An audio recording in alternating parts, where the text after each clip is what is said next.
von großartigen Profi-Rennfahrern in der Startgruppe 1, die um den Sieg kämpfen. Am Ende das glücklichere Ende für Thomas Preining. Der Mercedes gefahren zu diesem Zeitpunkt von Fabi Schiller kam nicht mehr ran.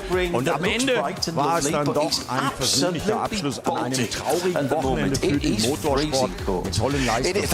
Der Lamborghini auf der 2, der erste Verfolger vom Scherer Audi mit der Startnummer 16. Dritter Thomas Preining beim Mantai-Heimspiel, der Prolog mit einem persönlichen Motorsport. It was saying 85% chance of rain. I'm glad it's wrong.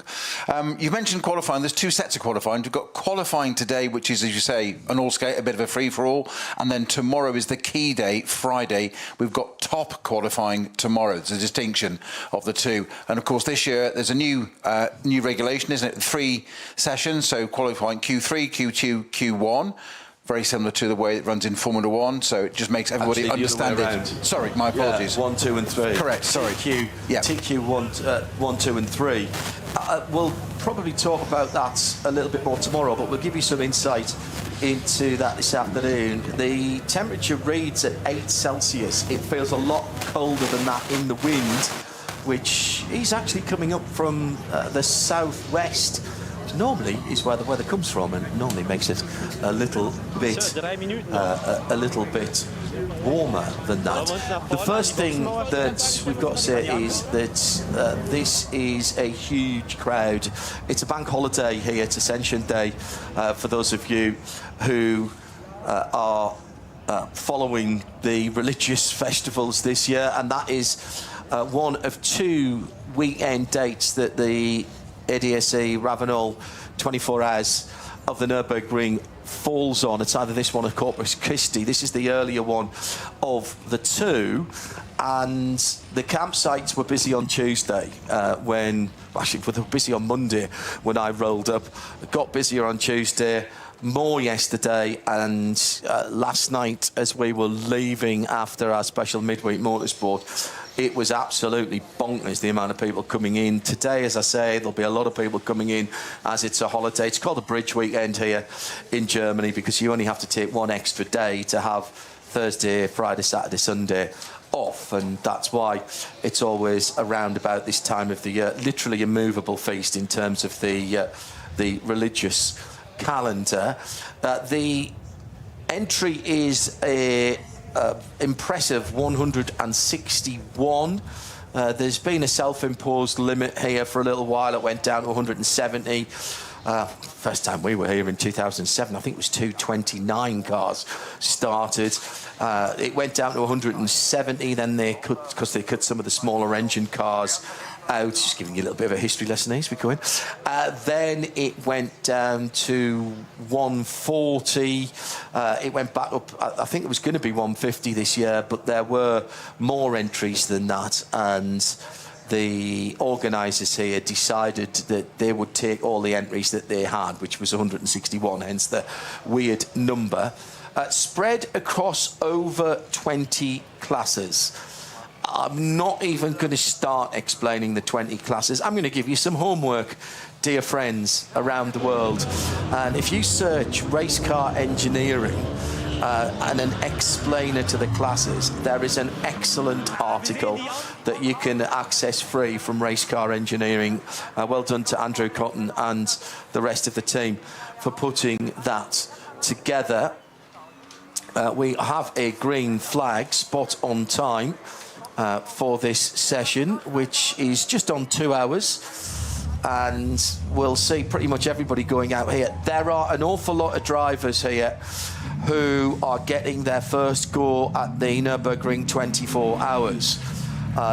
Spoke to Michelle Gatting, for example, last night when we were doing that midweek motorsport special. 5 days ago, she put her deal together. She did her permit to allow her to race here in the big class last year with Porsche, and she's in a Porsche this year. She's in one of the Mühlner blue, black and white cars, but it is in It is in a Cup car that she's in, and she's never driven it before around here.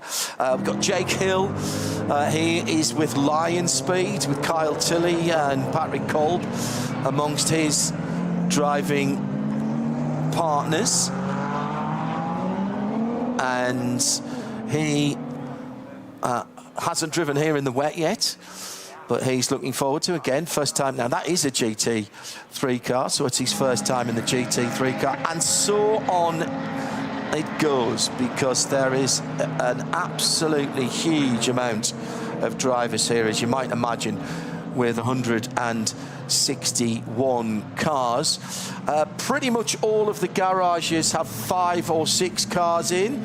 There are a couple with 4 in, including the Verstappen Racing, the Winward Racing cars, the Ravenol and the Verstappen Racing car run by Winward, and they've got the family to pray with them in the lovely bright red Audi S3 saloon. We've followed those guys down through the years. They've got a bit more sponsorship on that car now. It used to look just like a road car. Couldn't get into that garage last night, and we're not going to get access to that garage either this weekend, unfortunately. So we won't be able to talk to them this year. There's a Cayman Club Sport in that garage as well. So better conditions, Peter, than we've had this week so far, as we've gone green for the first time. But we should mention the weather forecast for the weekend is, shall I say, mixed and changeable, because every time I look at a weather app, it seems to have changed its mind. Yes, it does. I'm thinking, so I was just watching a car slowly on the screen there thinking, why is it going to say it's because it's about to join the track, so it caught my eye. My apologies. Yes, as I said, looking out of the window of our commentary box over the pit straight start-finish line, it is fabulous to see some blue sky and white clouds when I wasn't expecting that at all. I hope it stays this way. I've got a feeling it won't. Just one of those things. But rain, it's never ideal. It makes the racing far more exciting. It usually gives us a lot more to talk about as commentators, because things happen and jeopardy becomes part of it.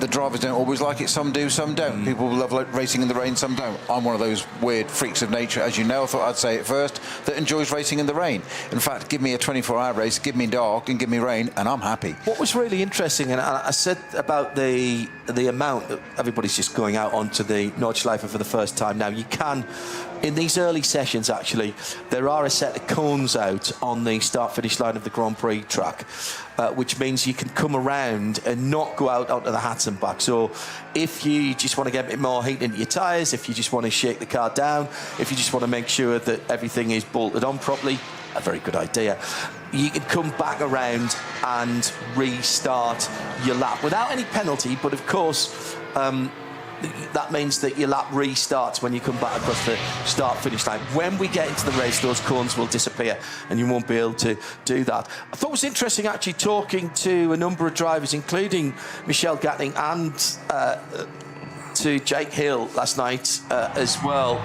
They were saying they actually hoped, because they haven't got so much experience in the cars that they are driving, they rather hoped that it was wet, because they felt that they could feel how the car was moving closer to the edge of its performance envelope, whilst not having to be quite as committed through the myriad of fast corners that there are here, Peter. And that's an interesting point, isn't it? But if you are closer to the ragged edge of adhesion, but going a bit slower, things happen.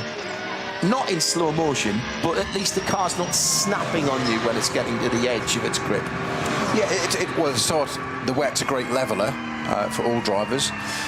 Some of what we would consider normally slower cars, I use that term advisedly, but David and Goliath, they can have a bit more of a chance in the wet, because it's that great level. So a heavier car with less power, the power advantage isn't as much in the wet.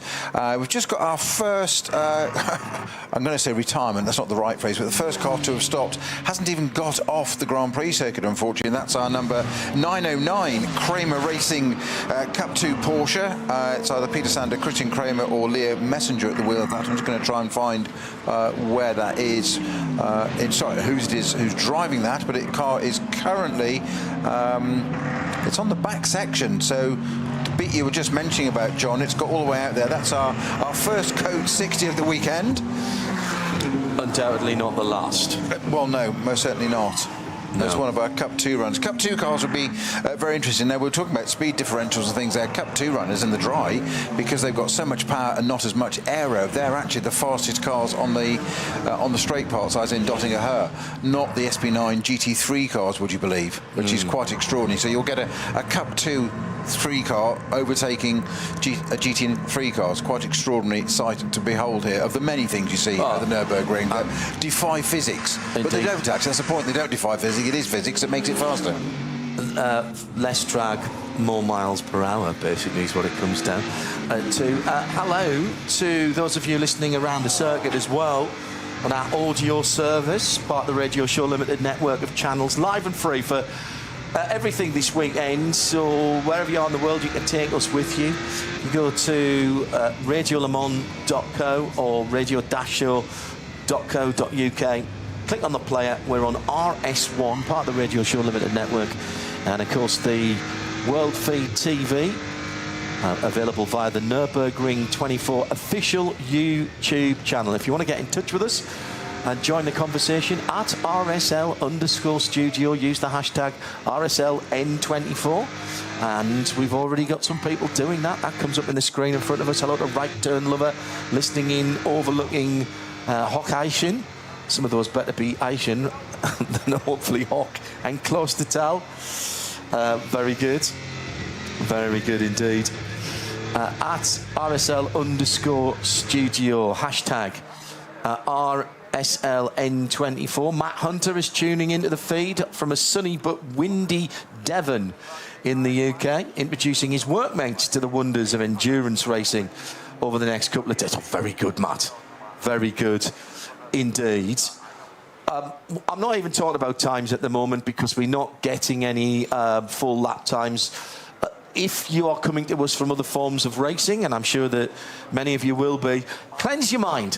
Cleanse your mind completely of any other racing that you've ever watched. Now, I even include those of you who follow us in World Endurance Championship, IMSA, the 24-hour series, Bathurst, all of the other great events, Le Mans, that we cover. Even Le Mans, you cleanse your mind.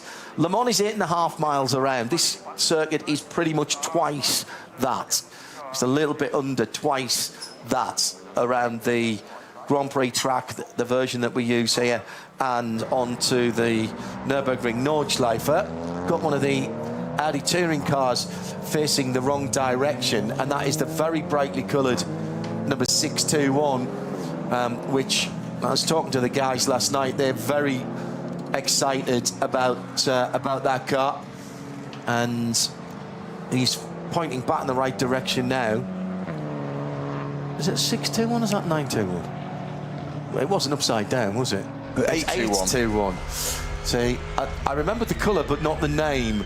From Sharky Racing. Yeah, just two drivers listed on my list. That's Max Heidler, and Sasha Seigert. A couple of Germans there in the DSG, number 821. As I was saying, cleanse your mind of other motor racing. Lap times here, I'll get back to that in a moment. One of the GR Toyotas is stationary on the Grand Prix circuit, and that, I'm afraid, is not good news for one of the Toyo tyres with Ring Racing cars. This is one of the VT2 rear-wheel drive cars. 520. The Supra of Ring Racing.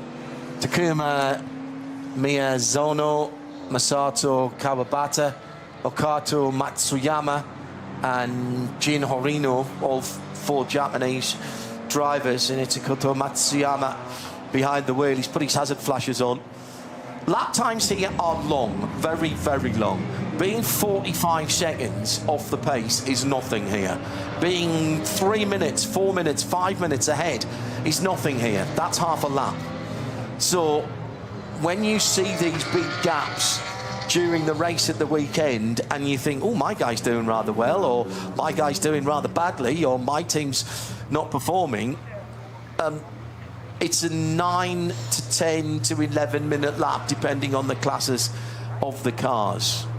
And therefore, those time differences that you're used to, oh my, somebody's just lost 0.2 of a second. Nah, forget that. Forget that. There will be sectors where people are losing 5 seconds if they catch it wrong or catch a code 60.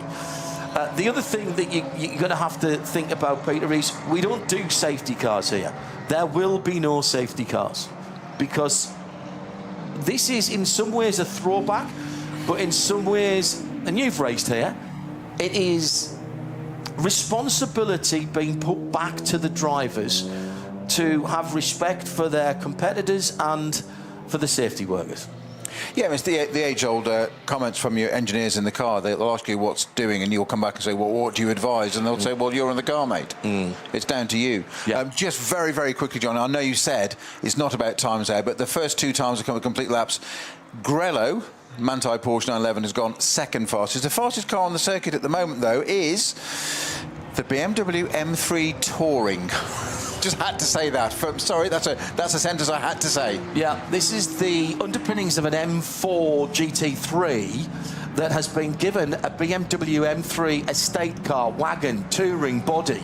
Started off as an April Fool's joke last year, and Andreas Rus and the guys at M and Motorsport sort of said, you know, we could do that.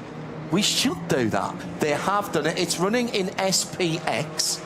BMW on a crest of a wave at the moment, because that organisation, with Andreas Rus at the helm of it, has just won its first WEC race overall with their prototype, the Le Mans prototype, effectively.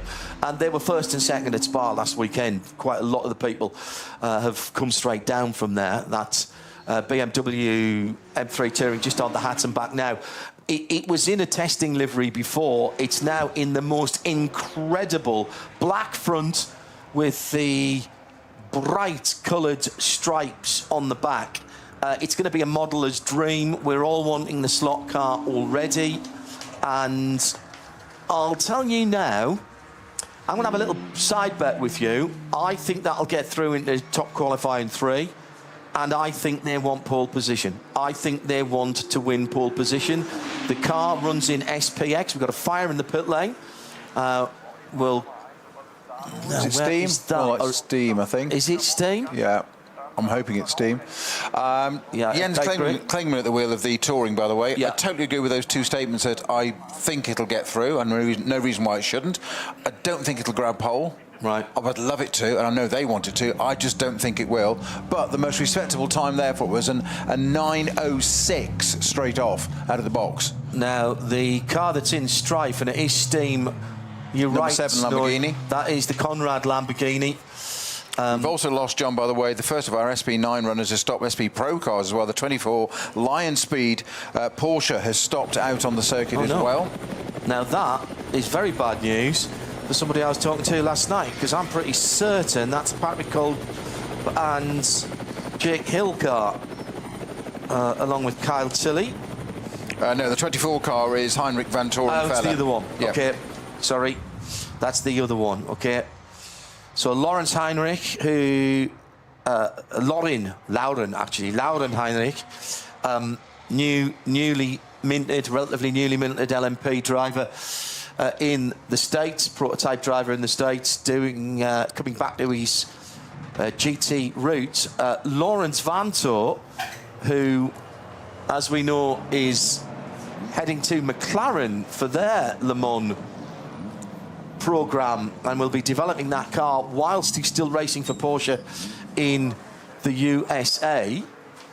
The Dacia is out. That's the 300 car. That is the blue and bright green machine. I'm going to try and finish my thought about the BMW. The BMW M3 Touring. I had a chat with Andreas Rus about that car prior to the first WEC race, and there has been an SPX on pole position here before, and the trophy that will be handed out tomorrow is named after it. It is the Glickenhaus Trophy, and the Glickenhaus took pole position here from the SPX class. SP9 is for the homologated GT3 cars. SPX are the cars that have a similar performance to that, but aren't an homologated global GT3 car. And right now, the Touring isn't. So there's an interesting battle going on. The HWA Evos are in SPX as well, I think, if I remember rightly. We've already got now somebody's gone into the barriers there, because that is a barrier recovery. And that's the line speed car. That's the number 24 line speed car. Metzgerfeld. That's why we've got a code 60 there. Right. So that's the other thing. I said to you that we wouldn't get safety cars. What you will see is track vehicles. And you might be saying, if you've come from other areas of motorsport, and making other strange noises. Again, as we were talking about earlier, it is down to the drivers to be responsible. Now, if they aren't responsible, they can be taken out of the race. You can have your ring permit, which you have to work very hard to get nowadays. You can have that revoked within the race weekend, indeed within the race. We saw it at the, I think it was the qualifying weekend. At least one person had that happen. We've seen it in the race in the past as well. This is putting the responsibility back on the drivers. It's not a disregard for safety, not at all. Quite the reverse.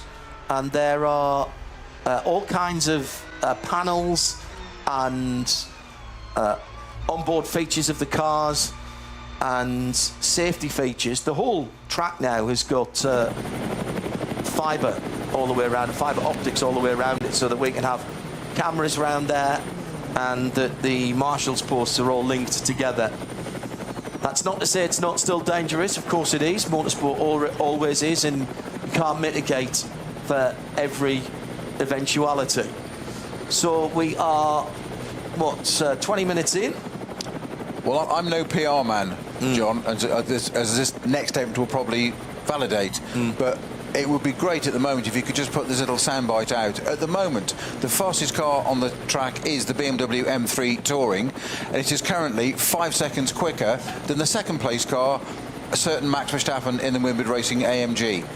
That's a great bit of PR for a minute for the BMW, isn't it? Everyone likes a fast wagon. Exactly. And as we say that, of course, it's usurped by one of the Black Falcon cars. I've got it just in time, then.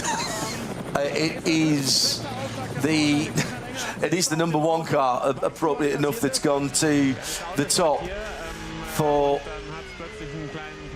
sorry, no, it isn't. It is the number 5 car that's gone to the top for Black Falcon, Gabriele Piana, who has just popped up to the top in that very gold-coloured car. It's gold, mate. Gold. Lovely. Gold and orange and black. And there's some fantastic liveries here this year. And there is a spotter guide for all 161 cars. Expertly done.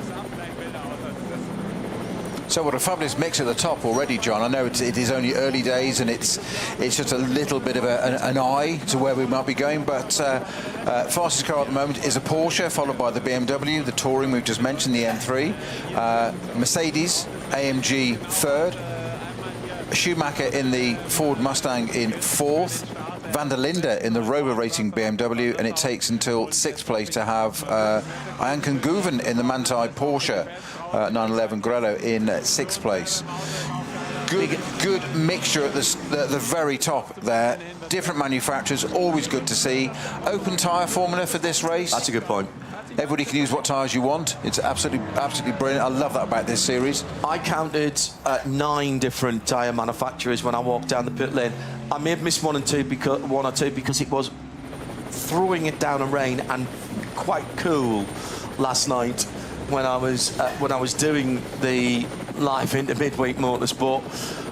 But as Peter Snowden points out quite rightly, it is an open tyre formula, and another problem with an overheating car. And he's been hit. been hit by another car. And that... It was 988, I think, that was stationary, John. Is that one of the Mustangs that's hit him as he's come through? Looks like it. 64, 65 and 67, the Mustang, the car that was stationary. Fortunately, the driver was out but hadn't moved away from it, and it looked like it was already having a problem with either smoke or steam coming out. It was one of the Cup 2 Porsches with the turbo body. What number did you reckon that was, Pete? Well, I thought 988 at a quick glance I saw, but that doesn't seem to compute. Well, there's a whole load of Team Zorg Rennsport cars in that Cup 2 and Cup 3 area. 900. You think it was the 900? It is 900. Okay. So that is the one of the Black Falcon Team Zimmerman cars. Yeah, Cup 2 Pro, yeah. Paul Meyer from the Netherlands, Ben Kolowski from here in Germany, Ben Heitz from Chile, and Alexander Hart from Deutschland, from Germany, excuse me. And what was the other car that hit it? Well, I think that's stopped too soon to have done that. But the No, it was. The Porsche was stationary, and the driver was on the track side on the gravel watching it. It's the 146 Porsche that's hit it, and he was standing there trying to get marshals to it, and the Porsche, the other one, 146, just which is the GT tyres and car, just clattered into the back of the 900. This is on the Grand Prix circuit, and the GT tyres number 146 is one of the WS racing cars, which has got Carrie Shiner. This is the all-female crew car with Fabian Volvent, Michelle Holder, Janina Schall and Carrie Shiner. This team has been together before, and just coming out of the Schumacher-esque there, was it? On the Grand Prix circuit. And the driver just wandering around at the side of the car. It already had a problem, and there was steam or smoke coming from the original car. So two Porsches. Apologies to Ford, who I probably scared the life out of. I just saw a Ford Racing Blue car going through. Actually, one of... No, you're absolutely right, John. Out of the Schumacher-esque, exactly where it was. Yeah. Well, that bit at least I got right. But that's what's alarming there is that the driver was standing at the side of the track trying to get marshals to the car, quite rightly, as you would do in that situation, but then gets the other car, the 146, went between the pair of them and hit the back of that car. He wasn't even aware of it. Oh, she wasn't even aware of it. She was standing there, and it's taken the left rear. I think that car was off the stationary car, and the front right off the 146. So the 900 left rear, they're going to have severe damage there. I would be surprised if the 900 is repairable. Well, I think that car was already having a fire, if I'm honest. Yes, I think that's why the driver was trying to get the marshals to it ASAP. Yes. I agree, exactly what they were trying to do. Yeah. Now the problem is, of course, that so early on in the session, we haven't had some of these guys around to even tell you who was in those cars. I'm just trying to get a driver for both of those for you. We'll try and do that. They are both out of the cars, we should say that. And there will be a slow zone now in that part of the circuit.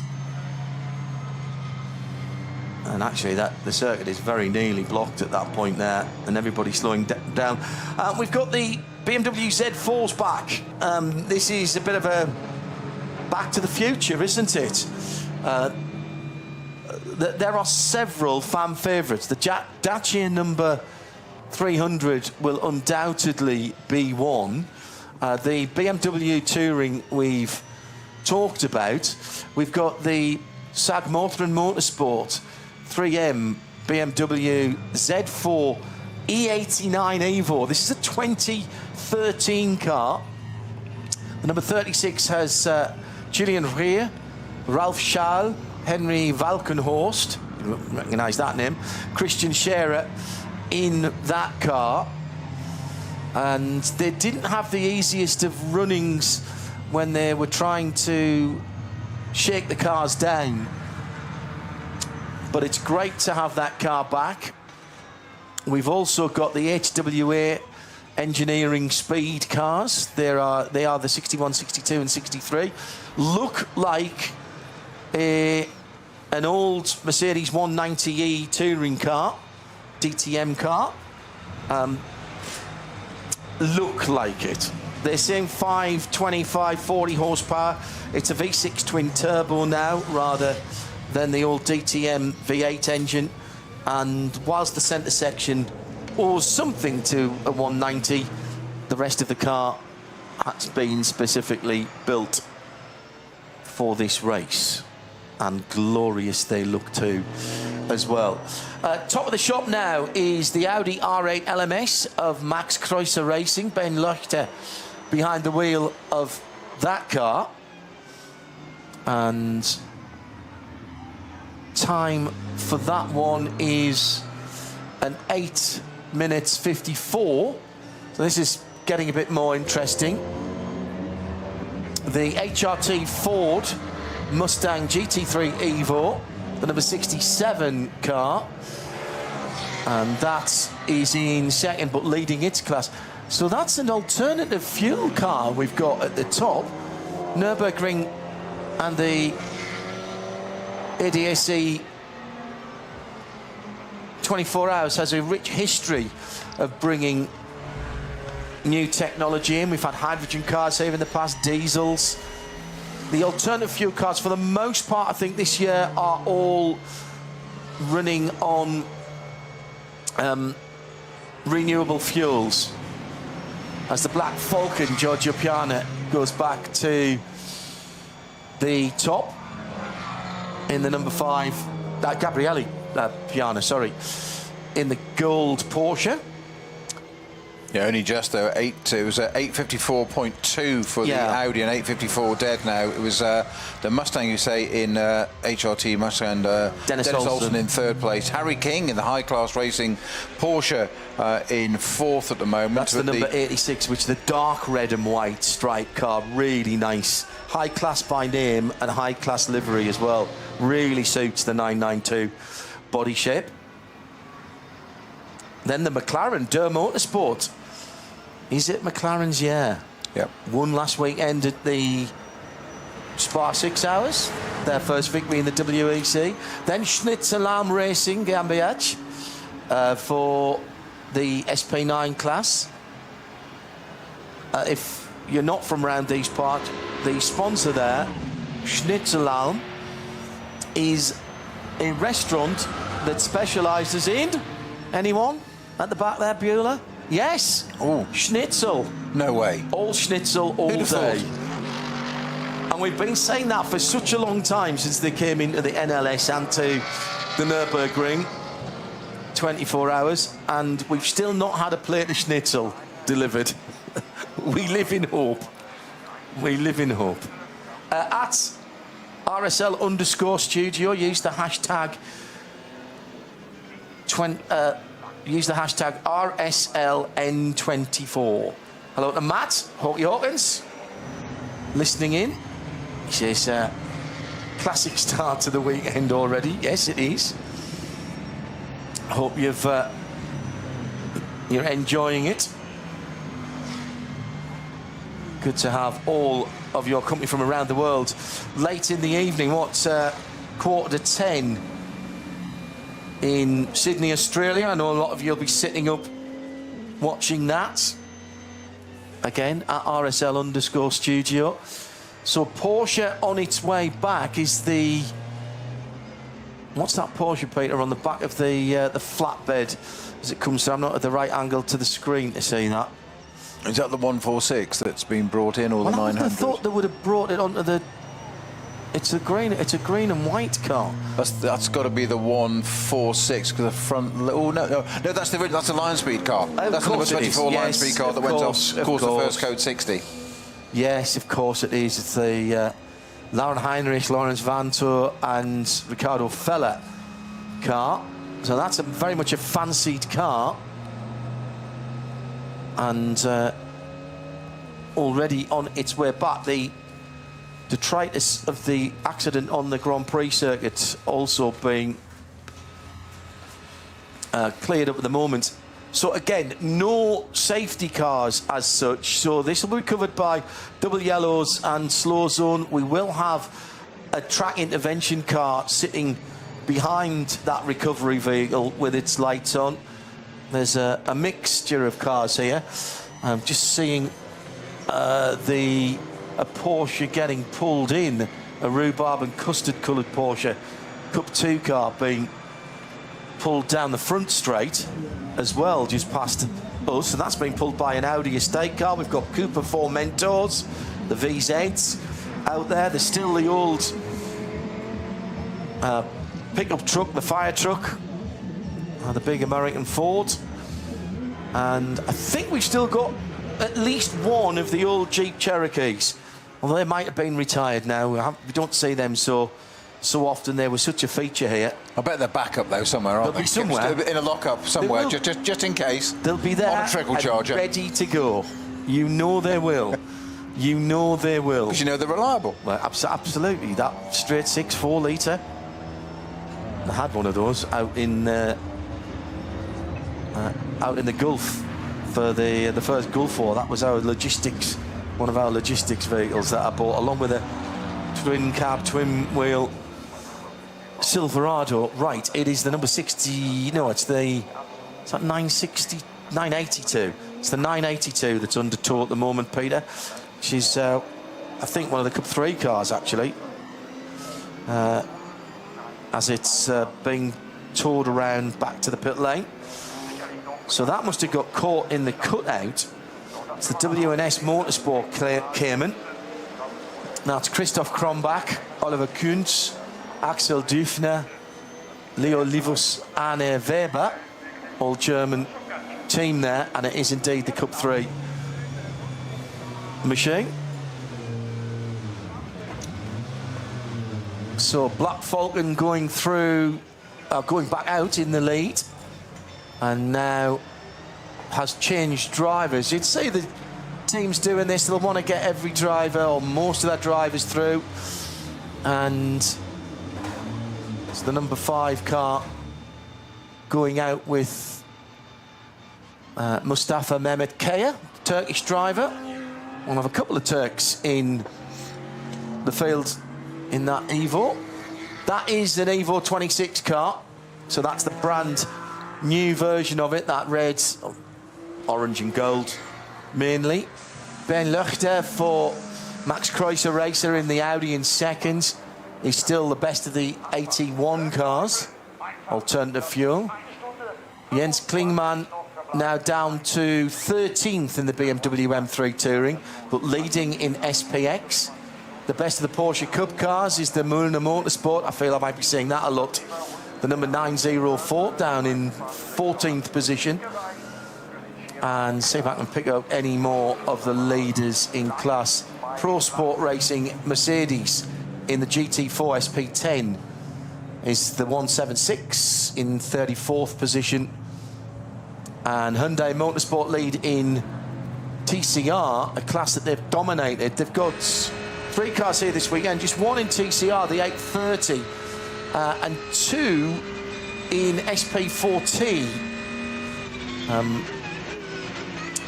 which are very interesting because they have some development road car engines in them, in those Elantras.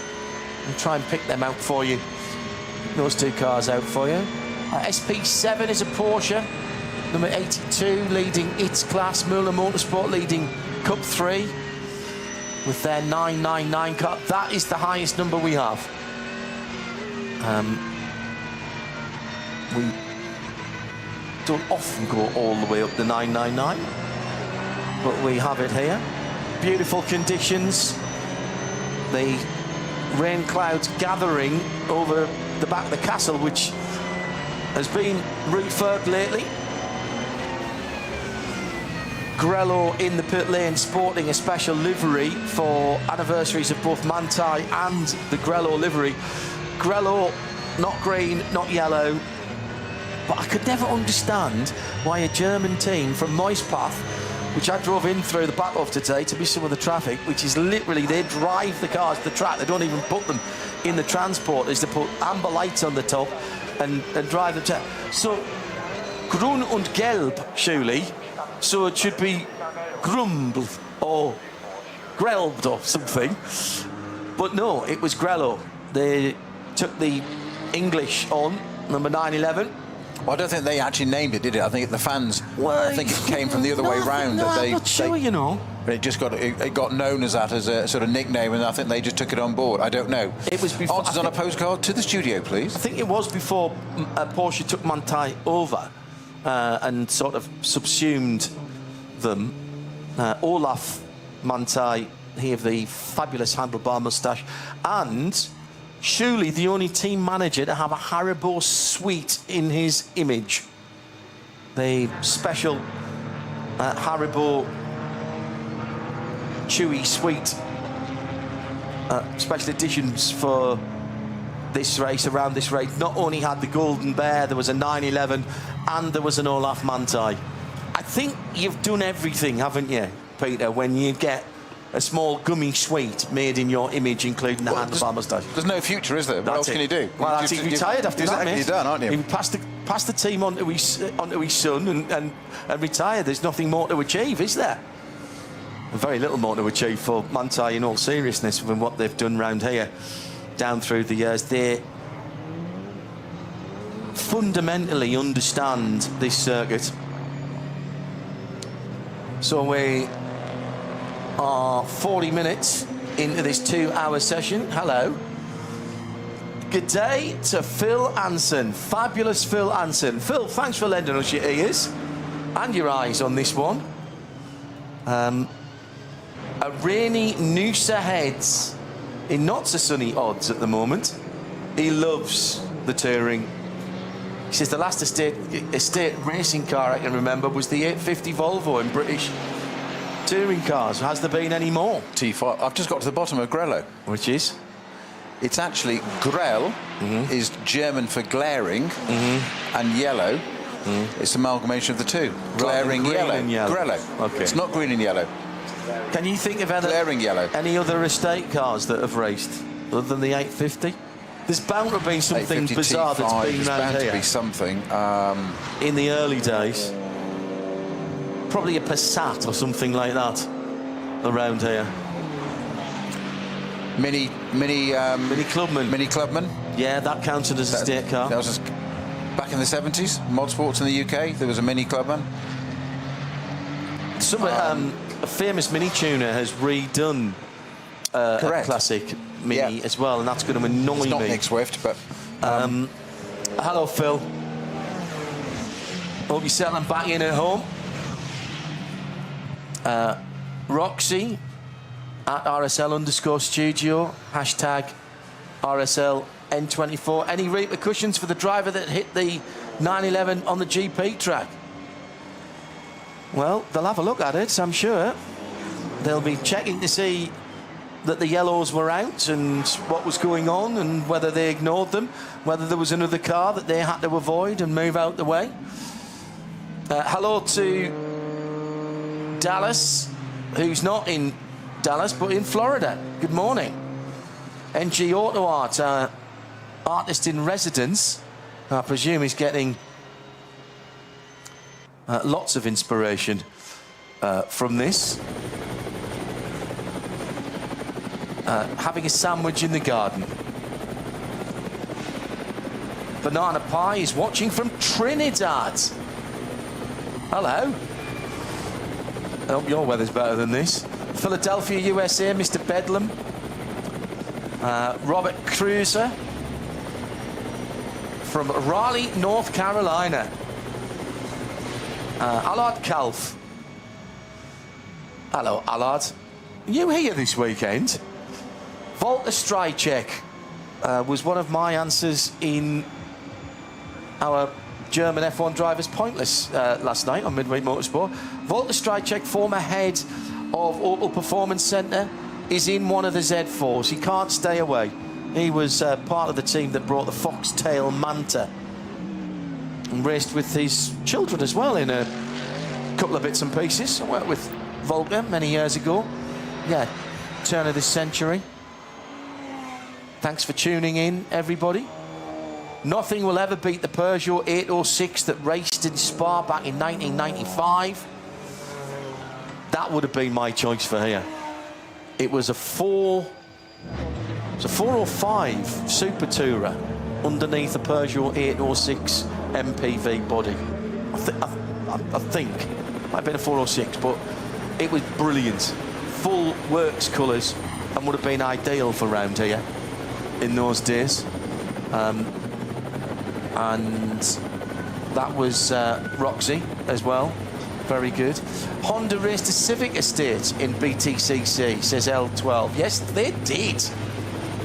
And Josh also getting that in. Yeah, that was Gordon Shedden, and was that Matt Neal as well there? I think it probably was. Ryan Hoover Transport from Chicago, Illinois, running CNC machines, cutting parts. Oh, yes, Ash Sutton raced the Subaru Levo in BTCC as well. Well done, James. Good one.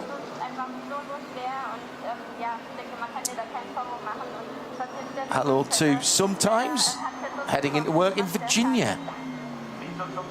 Commuting and listening to racing. And KC1881 preparing sleep schedules to watch as much this weekend as possible. We had an Opel Astra Caravan in N24 here before. Thank you very much, René de Boer. And an Audi RS4 Avant and a Citroen XM brake. I remember that Citroen. Excellent. The Dutch Caribbean are tuned in as well with Chris from Curacao. 30 degrees. Can you package some of that up, please, and send it as an attachment? Winward Racing to the top now with their SP9 number 80 car. And the time now down to an 8:45. This is getting a bit serious, Peter, here. People, I suspect, and that's the Mercedes AMG Team Ravenol car. Maro Engel, Lucas Stoltz, Fabian Schiller and Maxime Martin. And it's Maxime who's done the time. Watch him if it gets wet here as well.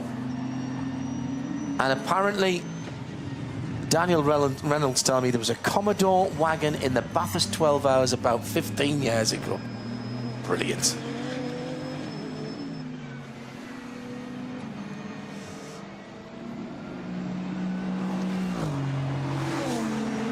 Who did we have, Snowy, in that Lion Spade number 24? Who took that car out and subsequently ended up in the barriers? Stand by, I will find out for us. Thank you.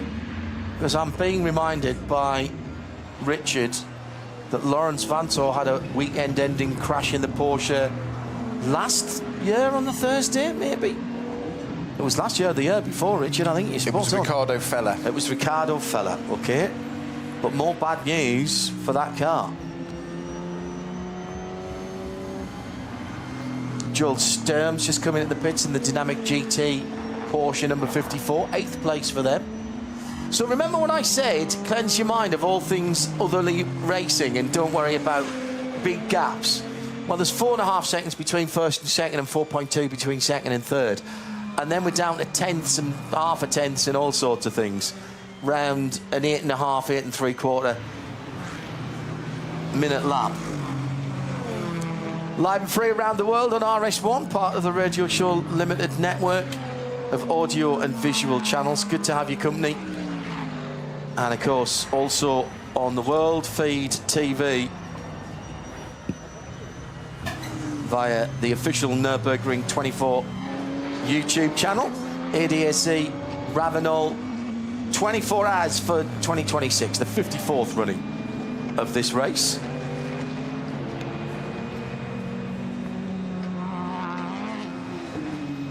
Now, first car the car's just gone to the top of the timesheet, John, with never mind an 8:45, we're down to an 8:42 now. It is Augustus Farfus in the Rover Racing BMW M4 GT3 Evo. It is car number 1. It is position number 1. Why is it car number 1? Because it's last year's winner. It's Kelvin.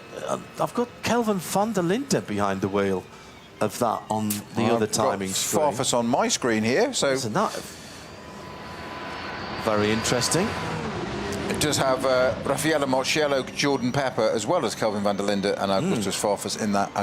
My apologies, Farfus in that car. That has just been usurped, however, by our number 44 entry, which is indeed the Falcon Motorsports Porsche. And that has Maurice Schering at the wheel, who's just popped in a 8:41.4. Now, the car that was in the pits for quite a while, I noticed, was number 3 entry, the Team Verstappen, Mercedes. Max Verstappen took that car out to start with, and they did a driver swap, so that'll be out there. But we're getting some of the top hitters, top names, sorry, coming to the hit at the top of the list now, John. Schering, Farfus, Van Tool, Martin is in the number 80 Winward Racing Mercedes. That's Max Martin. Max Martin, my apologies, yes. And Kevin Estra in number 911 Grello. Christopher Haase is in the Shearer Motorsport in 6th. And alternative fueled cars now is in 19th. That's got Tom Coronel at the wheel, who's just popped. He was 7th, he's 8th now, but it's still the first alternative fuel car leading them from the Max Cruiser Racing entry, R8, with its teammates just behind it with 8th and 9th. Yeah. Well, we've got another Trinidad listener and watcher, TK Wound, behind earlier on. I don't know if you two know each other, but, you know, welcome. Watching from work in New York, Lost Matrix. Don't worry, I'm doing nothing important other than qualifying, other than watching the qualifying. And James says, would the Ferrari bread van count as an estate or a tourer? Interesting. I think I'd put that in a commercial class. Yeah. Rob Fitzgerald reminds us that in the early 2010s, the UK VAG Cup had a VW Caddy racing against all the cars in full RAC recovery colours. I seem to remember that. Boise, Idaho tuned in, and this is Caden. Just woken up, I'm having a coffee. What's happened to the 24 line speed? I think it was the first lap out, as we've just had a spin for the 653 BMW, and he wants to go and put the lottery on, because that little BMW just had a spin at the Hatzenbach, end of the Hatzenbach, and not hit anything. And yeah, but he did the right thing, John. When the car spun, he did exactly what he should have done, which is, if you remember, the dear old Jerry Marshall, icon of national motor racing in the UK, always said with these young drivers when they spin, he said, get on the brakes, slow the car down. Was that the 7 Conrad? The 7 Conrad car going around on the Grand Prix circuit, the Dacia running long. Let's take it to the car park. Well, I tell you what, he might have to show his pass to get back in from there. The 653 was one of the Adrenaline Motorsport Team Manhattan Wales car. The Ben Pitch and Laurent Lepara and. But they didn't hit anything. Just finished the question of the... from Caden, what happened to the 24 line speed car? I think it was the first lap out onto the Nordschleife, contact with the wall at Metzgerfeld, and did enough to need some barrier repair there for Ricardo Feller, who we only saw one long shot from behind, which appeared it was just buried in the barrier, not massively heavily, but it looks like it had understeered off or something. Somebody's dropped a whole load of fluids on the way up to the top of the foxhole, that is, just coming out and up over the top of the brow. That's a very fast place there. That's one of the older track vehicles that's there, one of the American pickup trucks.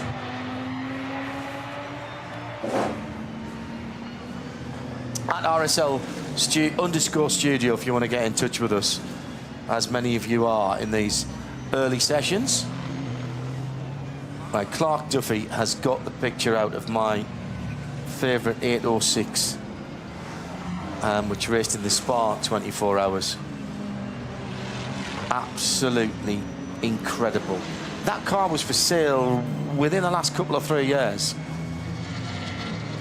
Greg says, I first watched the Z4s racing at Lime Rock Park in 2015. I was so inspired, I bought myself a Z4. Have you still got it? He's in Rhode Island, in the US. That's what's called marketing. So we are just about to knock on the door. The first hour completed here in the 54th running of the ADAC RAVENOL 24h the Nürburgring. Nicky Katzberg's just brought the Lamborghini Huracan of Red Bull Abt into the pits after an 8-minute 40 dead. New fastest lap of the race from Falcon Porsche number 44 in second. The two, what used to be the two Falcon cars, the 44 is still a Falcon car. The other car, which I think from memory is the 17, is now in Dunlop colours. But we've kept hold of the, yeah, it is the 17. That's the Julian Andlar, Donian Barcolacci, Nico Menzel, sorry Nico, and Alessio Picariello. My brief run down the pit lane last night in the rain and the wind was just enough for me to get some of the liveries in my head. Was really more concentrating and not getting hypothermia. So Nicky Katzberg's now taken the Red Bull Lamborghini Huracan to the top of the time sheet currently with an 8:40. Just come back in the pits, Peter, as I mentioned, yeah. And what he did was, he did the lap, finished it, and then came round and did the cutout and came straight back into the pit lane, which is quite... You can do that now. You won't be able to do that later on when we get to racing. So it's Lamborghini, Porsche, 2 BMW, the M4 Rover racing cars, 1 and 99. Then the first of the Mercedes is the number 80 Winward Racing. That's the Ravenol car. Mauro Engel out in that car. That's the teammate to the Verstappen racing car. Manthey Racing, Kevin Estre in 6th with the 911. Then the number 7, the 7th place car is the Verstappen Winward Racing car. Top 10 made up of HRT Ford with the 65 in 8th. 9th is Chris Haase for Sport PHX in the Audi number 16, and the Lamborghini Huracan is... Now that's the Red Bull Abt. That's the other Red Bull Abt team, sorry. Mirko Bortolotti in the 84 car. Was just slightly confused for a moment there, having just seen the team car go at the top. And Nick Yellerly has gone back out in the car that is now quickest, having just been vacated by Nicky Katzberg. Early days, though. As I said, chill, recalibrate, pick out your favourite liveries. Lots of Red Bull liveries here this year, which is interesting because the race, of course, is sponsored by Monster, and there's a bit of a, I don't know if there's a bit of a grudge match going on between those two energy drinks. Got a lot of Monster Energy promotional staff staying at the same spot as ours. They were driving very lovely sounding American pickup trucks around last night when I got in. I suspect they'll be in bed much earlier than we will be this evening. Now, Maurice Schering has just set a new fastest lap to top than the Falcon Porsche, going from an 8-minute 40 down to an 8-minute 30. Yeah. Well, that's again, reset. Es ist natürlich schade die Trainingszeit, die verloren geht. Also fühle ich mich einfach schlecht fürs Team. Aber es ist erst Donnerstag und kämpfen weiter. We're going to introduce you to some more members of the team in just a moment or three's time.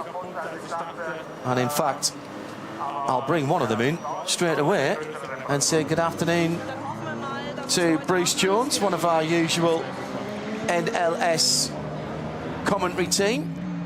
Cold, still a bit slippery and wet out on the Nürburgring Nordschleife, but nobody's told the drivers that we're down to 8 minutes and 30 seconds with a track that finally has no yellow flags or slow zones on it. A little bit of sunshine, I think, is just picking people's spirits up, Bruce. 100%. But I mean, what we're realising here is that every 10 minutes you get a different form of weather. You look down, you look at your computer screen, look up, oh, we've got hail. Oh, no, hold on, it's dry, it's sunny. But, you know, out on track, caution, absolute element. But some of the attacking drives we're seeing at the moment, and I think your point just then, no yellow flags at this moment around the circuit. There may be in a few seconds, but people will just keep pressing on. And again, if it's the first time you've ever witnessed the Nürburgring Nordschleife, it's a treat that keeps on giving. But looking at some of the faster cars going through, this is the craft you do not learn by just rocking up here, John, and having a bit of a go. You've got to learn how the other people, where the other people in the junior classes may move to, and how you get past. You were in the drivers' meeting earlier on today with our clerk of the course. Multilingual, there's normally 2 or sometimes 3 driver meetings, one English, one German, and one as a catch-up for pretty much anyone else, because there are so many people. I don't think there's actually a room here where they can get all the drivers in at once. No chance. Not. What do you think about it? Let's do the numbers. Let's call it 3 drivers per car. As you say, some have more, but that's still 540 drivers if you've got 3 per car. But we know fully well it's over 600. Yeah. Just say that again, 600. Incredible. Absolutely incredible. I was talking to Snowy earlier on, and Joe Bradley's going to step into that far right-hand seat in a moment, about the responsibility firmly being put on the drivers in terms of whose responsibility it is to be safe on this circuit. The word unique is overused and incorrectly used in a lot of scenarios in the modern world, but there is nothing like the Nürburgring Nordschleife. You can argue that every racetrack is unique unless it's been built as a copy of another one, but this one has a character of its own, it has a rhythm of its own, and because of its length and the speed differential and the 20-odd classes, it has requirements from the drivers all of its own. Yeah, and basically the word that springs to my mind, John, is the fact it's relentless, one corner after another, and many points around the circuit there is very, very small amount of, let's say, line of sight. And bearing in mind you then factor in all the drivers from the various other classes, and the possibility of contact is very much present at all moments, and it could be an innocuous little half spin. In fact, we just had one coming back up the slope from the Dunlop Carer, and one of the junior class cars rotating around. In fact, it was an Audi TCR car. Very few of those these years. Obviously, things have changed a little bit. Second time that car's had a spin. Is it? That's right. Number 821, and that had a spin at... Is that the first corner again? I think it was actually, yes. It was a bit further up the slope. One of the more unusual cars here is the KTM Crossbow in a very fetching dark red colour, entered by Writer Engineering, who've done an awful lot of the development of these cars. Audi engined, that's running in the GTX category, and with the clamshell on the front end of it. Looks like a spaceship. It still just draws everyone in when you look at it. It is something different. It's been around for quite a while now, but what you see now in terms of KTM is not what we saw a handful of years ago. Everything has been advanced. They've got some good drivers in there. Lawrence Hur, who knows this circuit well, Miklas Born, young Swiss driver. But yeah, something different. I approve of that. Already getting some penalties in that will affect cars in the first race lap. The number 440 not respecting the speed limit. 30 seconds at the end of the race lap. Good afternoon to Joe Bradley. Good afternoon, John. Welcome to this year's event. Some thoughts from you on this early running, the weather, the entry, and then it'll be Johnny Palmer. Well, we've had all seasons, haven't we? We've literally, since we arrived here, we've had bright sunshine with warm, ambient, beautiful sort of sun tanning weather. And then it rained, then it hailstormed, it actually snowed, and it hurt. The hail was actually hitting my face, my recently sunburnt face. And it was actually staying. And then the rain went, and then the hailstones went, and the sun has come out, and we've got a beautiful weather. Beautiful sunshine, I should say. However, the ambient temperature is still barely above 10 degrees. The track temperature, though, guys, will be getting up there because the sun has got some energy in it, and it's kind of perfect track conditions. It's recalibration time, though, isn't it? Whenever we get here, I use this session to recalibrate. It's such a long lap here on the Nordschleife and the 24-hour race configuration of the Nürburgring.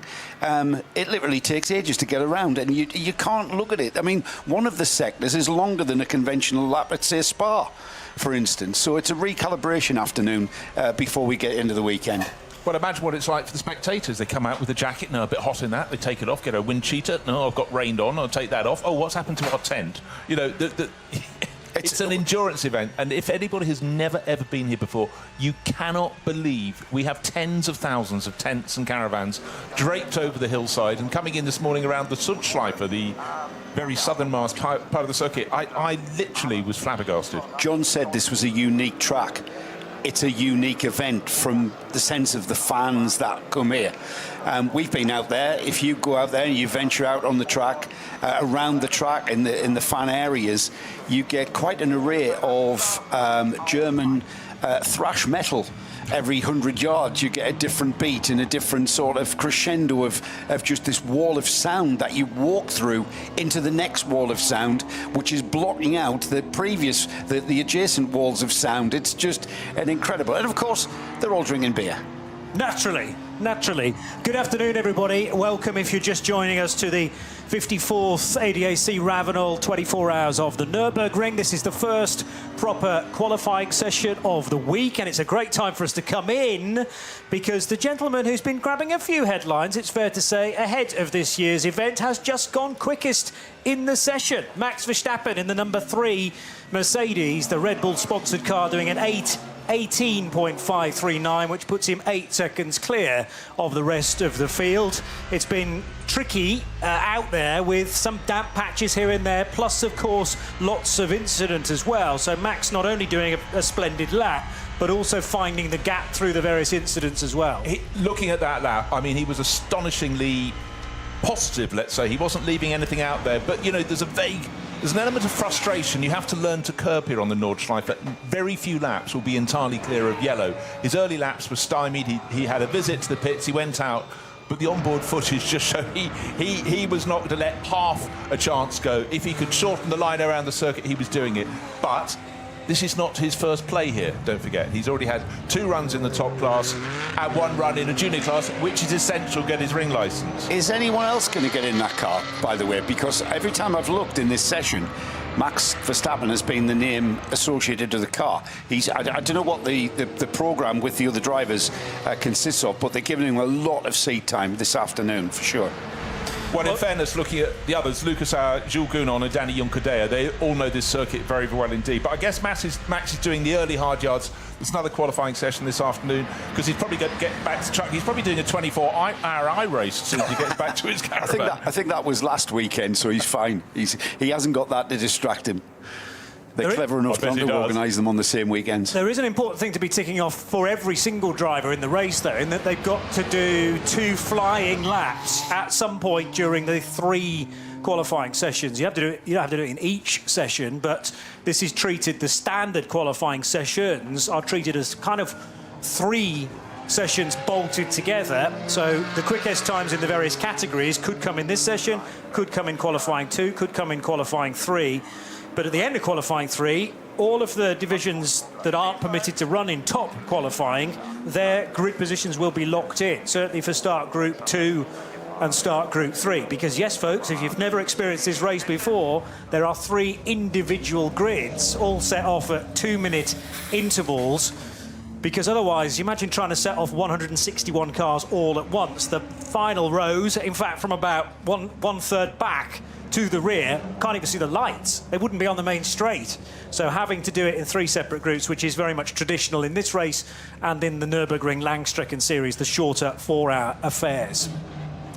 Yeah, qualifying is quite something. They've stirred the pot to simplify it, but I must confess, having read the rules, I'm going to have to read them again and again because it's quite something. But one element of the crux is that in the pro class of SP9, the very top class, the class that Verstappen has entered into, each of the drivers, or 3 of the drivers at the minimum, have to have their times aggregated. So it really is about the strength of the lineup. Yes, I know it's a 24-hour race, Joe, but still qualifying is quite something in a field as big as this, because if you're down in 20th position, you might only be 3 seconds off on your average lap time, but at the start of the race, with the sort of opposite of a concertina effect, you've already lost a fair bit of time. Yeah, I mean, it is still vitally important because it is an endurance race. It is over 24 hours. There are so many elements, quite literally, the weather element being the main one. I think that's going to be talked about this year.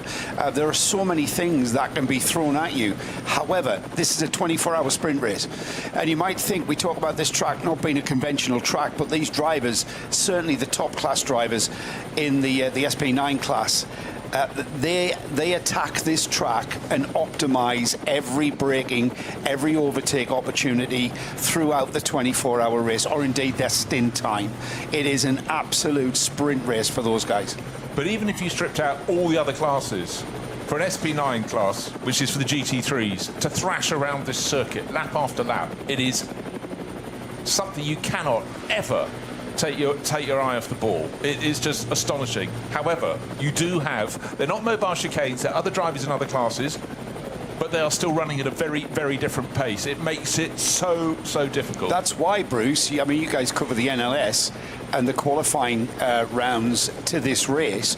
You can't just rock up with an international driving license and do the Nürburgring 24 hours. You have to go through a specific qualification process, examination process, before they'll even allow you to race here. And part of that examination, part of that qualification process is reteaching a different driver etiquette, a different track etiquette that has to be carried out, and you have to comply with out there in those situations. Because we're doing live recoveries, and by live recoveries, we've dealt with this before, you get ADAC HGVs on the track doing laps with the race traffic and speed limits kind of moving with them like conveyor belts. Speaking of which, by the way, Mirko Bortolotti's just done a couple of absolute best sectors at the start of the lap, so they will have been on the Grand Prix circuit. Now he's hit the Nordschleife properly, and I was hearing from some of the guys in the number 16 Audi this weekend who are already pre-qualified for the third top qualifying session. Alexander Sims and Ben Green were telling me that quite a lot of the Hatzenbach has actually been resurfaced quite recently. I said, oh, does that mean it's extra grippy? They went, well, it's smoother, but there's not really much grip out there because we haven't had a chance to experience it because of all the damp and the rain. So it's not really that much quicker, and it's still just as twisty as it was. If they changed any of that, then it would be sacrilege here. But it's interesting, you know, year to year, possibly even month to month, little sections of this track are redone, and you've got to be totally on top of where the grip level is, or more importantly, where the grip isn't. You mentioned recovery trucks, Johnny. I remember a conversation I was having with Rob Huff, having on the way back home after this event. We were on the Channel Tunnel train, so we're all standing outside the cars, and Rob's regaling us with tales, quite literally of daring do, of his race that he just encountered.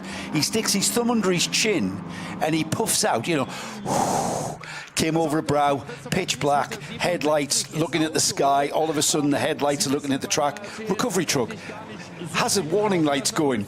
He said, I do not know how close I was to smacking into the back of that truck.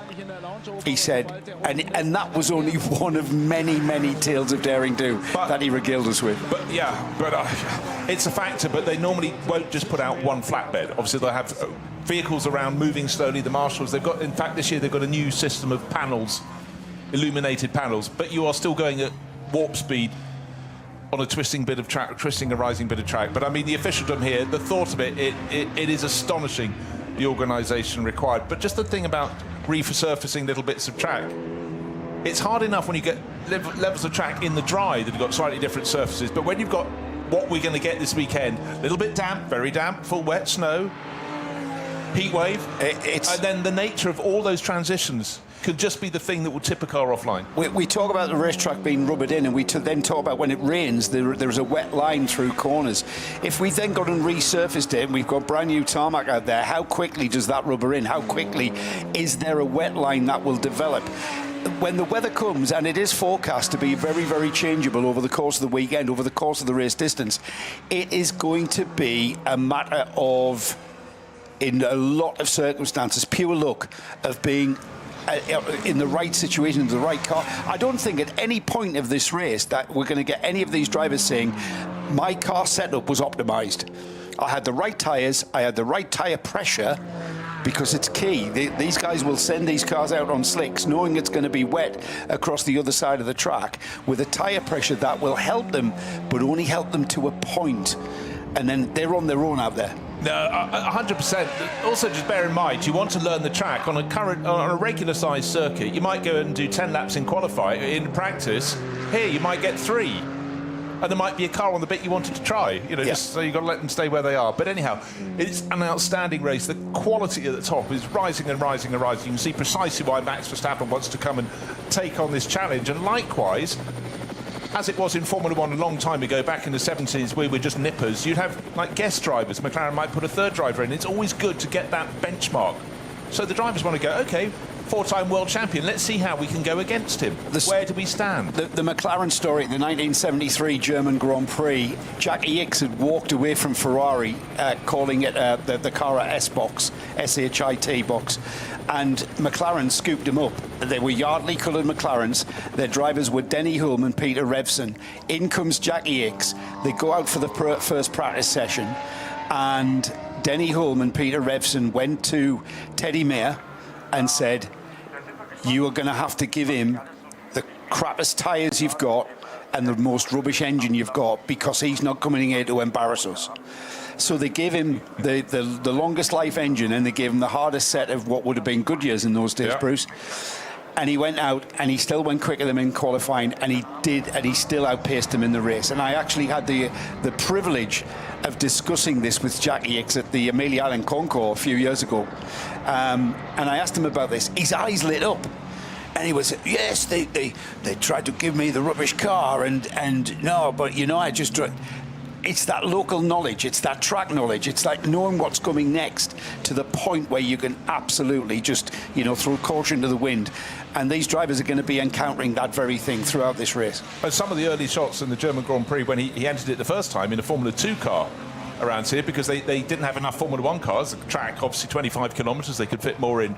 Just those jumping shots. And he's high in the air in his Matra, just sensational. Anyhow, we're here, different days, same circuit, but plenty of black cloud coming in to maybe spice things up a little bit. And even before the rain properly arrives back on the Grand Prix track, the Pro Sport Racing Aston Martin in the SP9 division, that's entered as an AM car, having a rotation. I think the 37 car is fairly new out on track, so I'm still trying to identify who's at the wheel of that. We have had action already from 159 cars. Oh, I've just scrolled past it.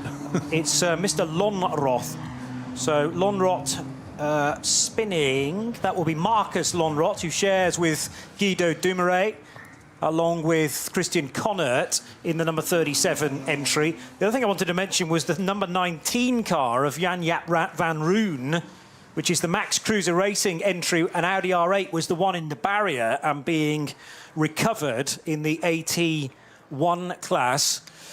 There was a Ford Mustang in the list that was obviously being investigated for something. Might have been track limits, may have been something within a code 60, but that is a no further action now for one of the Fords that are here in great force again from the HRT camp.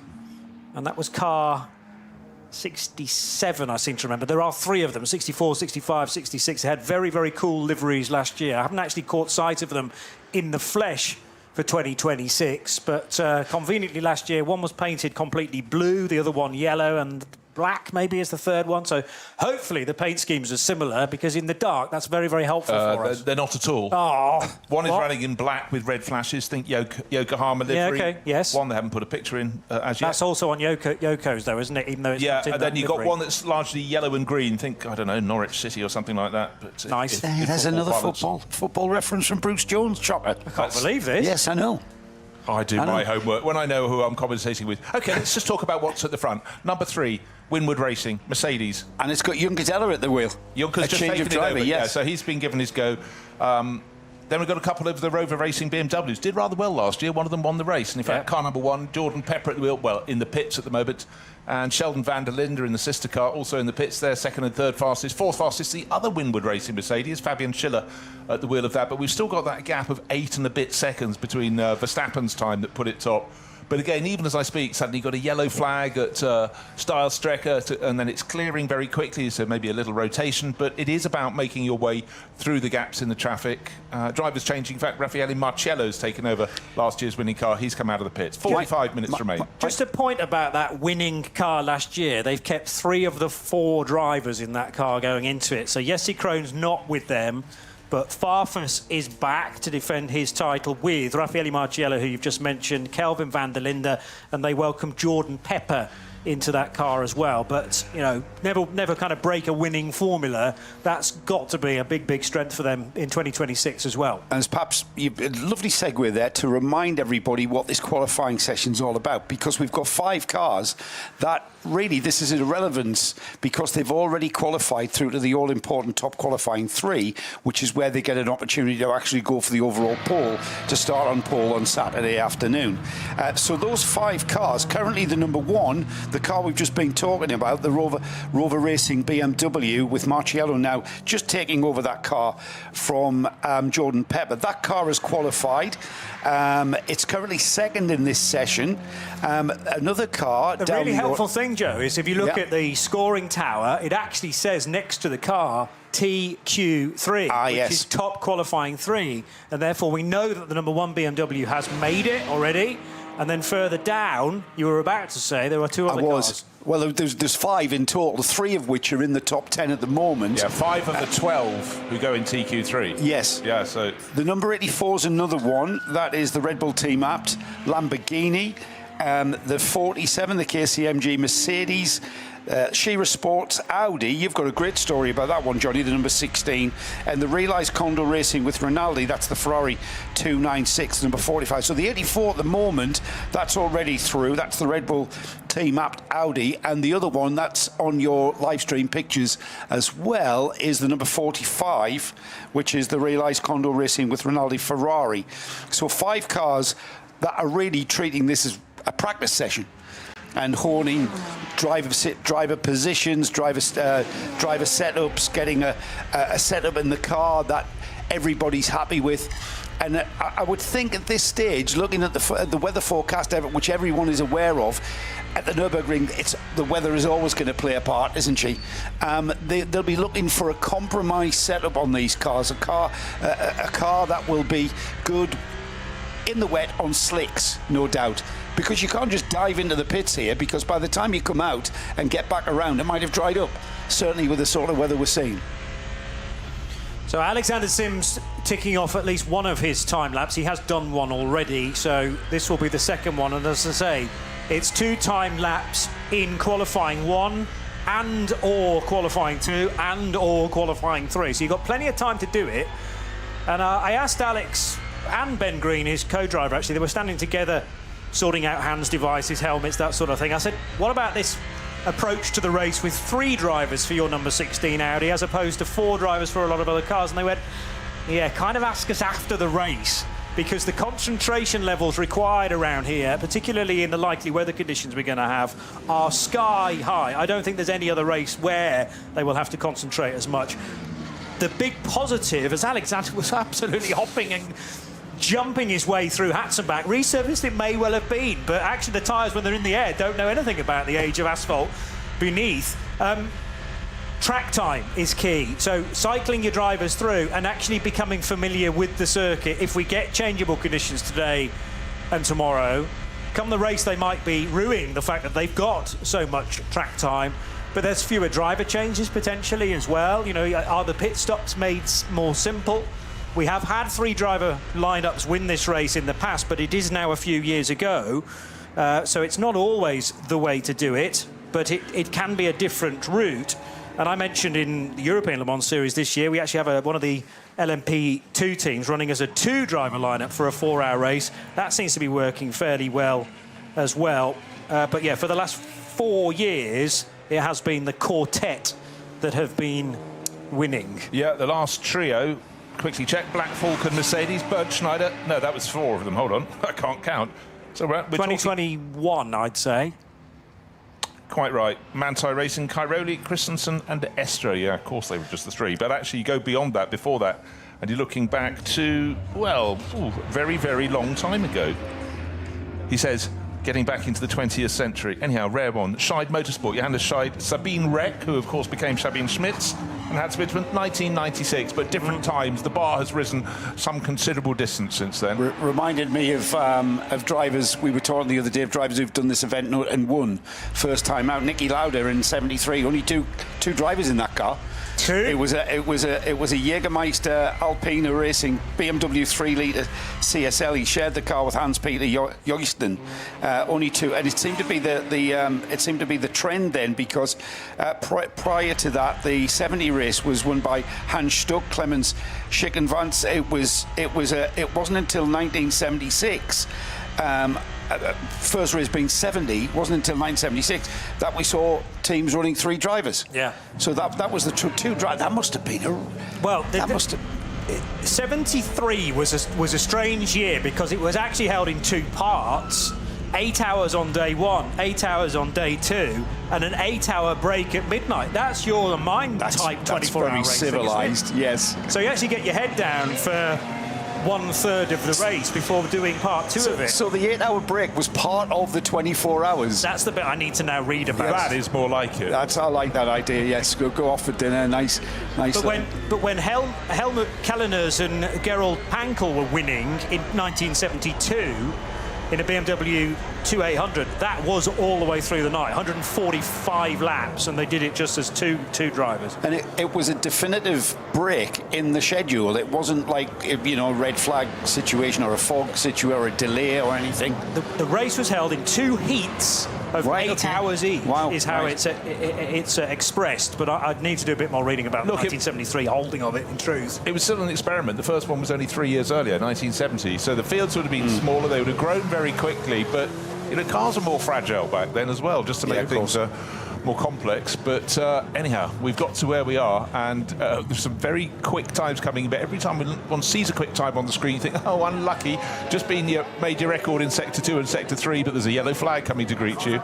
Is anyone else struggling not to think of Rover BMWs and Alexander Sims? He's in an Audi here, which is a little bit strange, isn't it? He won this race in a BMW, didn't he, back in 2020? Yeah, just gone 4th fastest. So he's managed to get his way through the past yellow flags at the salient moments. 8 minutes 27, so that puts him 8.5 seconds down. We've got 3 cars very close together, 2nd, 3rd and 4th. So 2 Rover Racing BMWs and now the Scherer Sport PHX Audi, but still the Verstappen time, Max Verstappen time now. Yeah, Danny Juncker-Day has taken over that number 3 Winward Racing Mercedes still top of the pile, but you're quite right, that was a good lap from Alexander Sims, but certainly yellow flag areas were popping up around him, but I think he snaked his way through them and got that time in. Clock continues to count down, just over half an hour to go, 36 minutes remain, but again, some good little sector times popping up, but still that time from Max Verstappen. Clearly it was like passing the Red Sea. He got the gap between the yellow flags and everyone else has been slightly compromised. But I tell you what,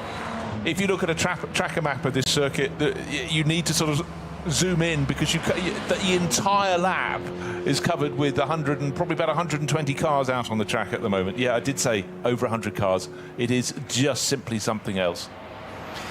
And a lot of that talent then is down to the engineer sending the car out at the right point, particularly if you are in some of the middle order categories, to know when it's calming down as far as incident is concerned.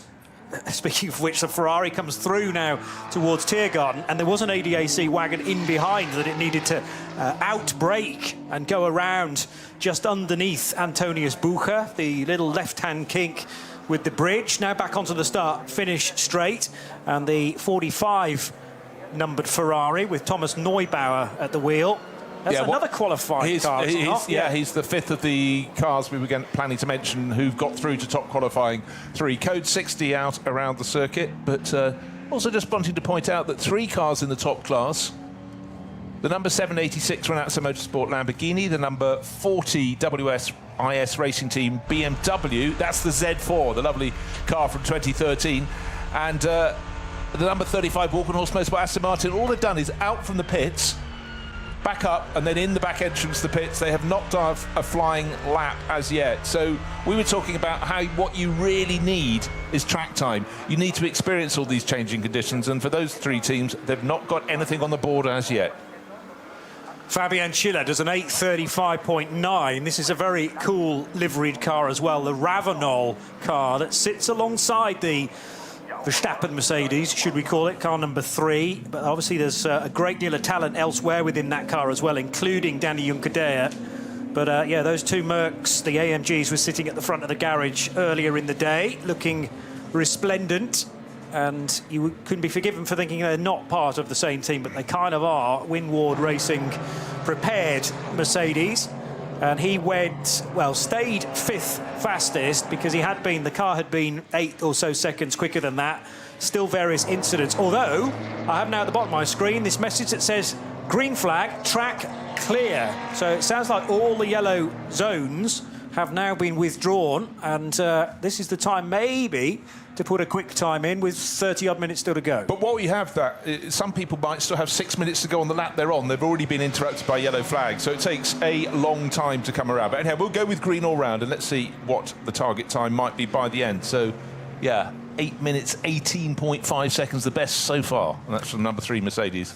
Bit of a practice session for us, this one, and I'm going to practice now having a rundown of all of our classes, which we were bringing you in the race. We're bringing you up to date with the class leaders through quite a lot of classes that we have here at the Nürburgring 24 hours. And Daniel Lloyd, if you check out the Race Car Engineering website, Daniel Lloyd does an absolutely brilliant breakdown of all of the classes that are going to be competing here in this event.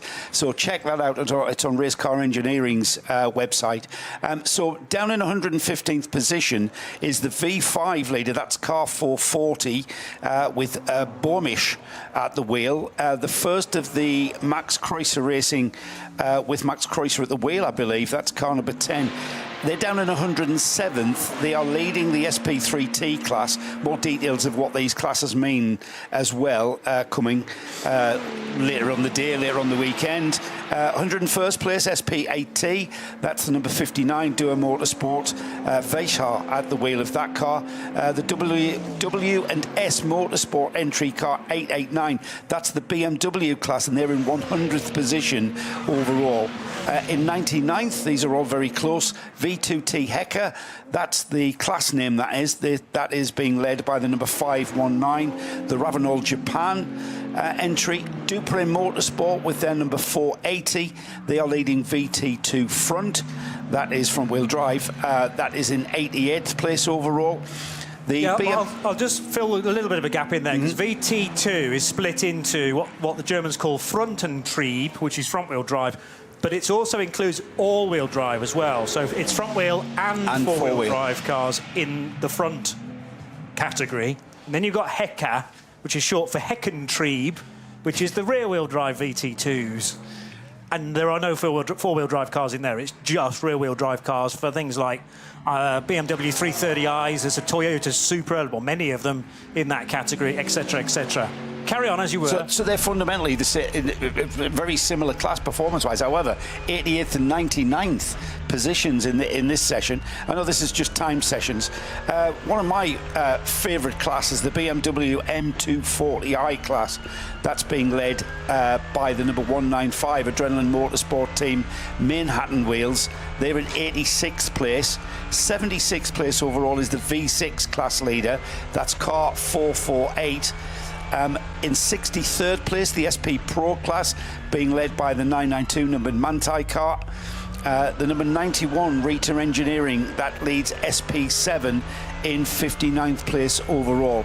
The TCR class is being led by the number 830, the Hyundai Motorsport Elantra. They're in 55th place. 48th place overall is the SP10 class leader. That's Pro Sport Racing's number 176. And then in Cup 3, they're in 43rd place overall. That's the number 962, the W&S Motorsport entry. SP4T are in 41st place overall. That's the number 50 from Max Kreuzer Racing. The AT2 class is in 38th place overall, class leader I should say. That's the number 320, the 4 Motors entry.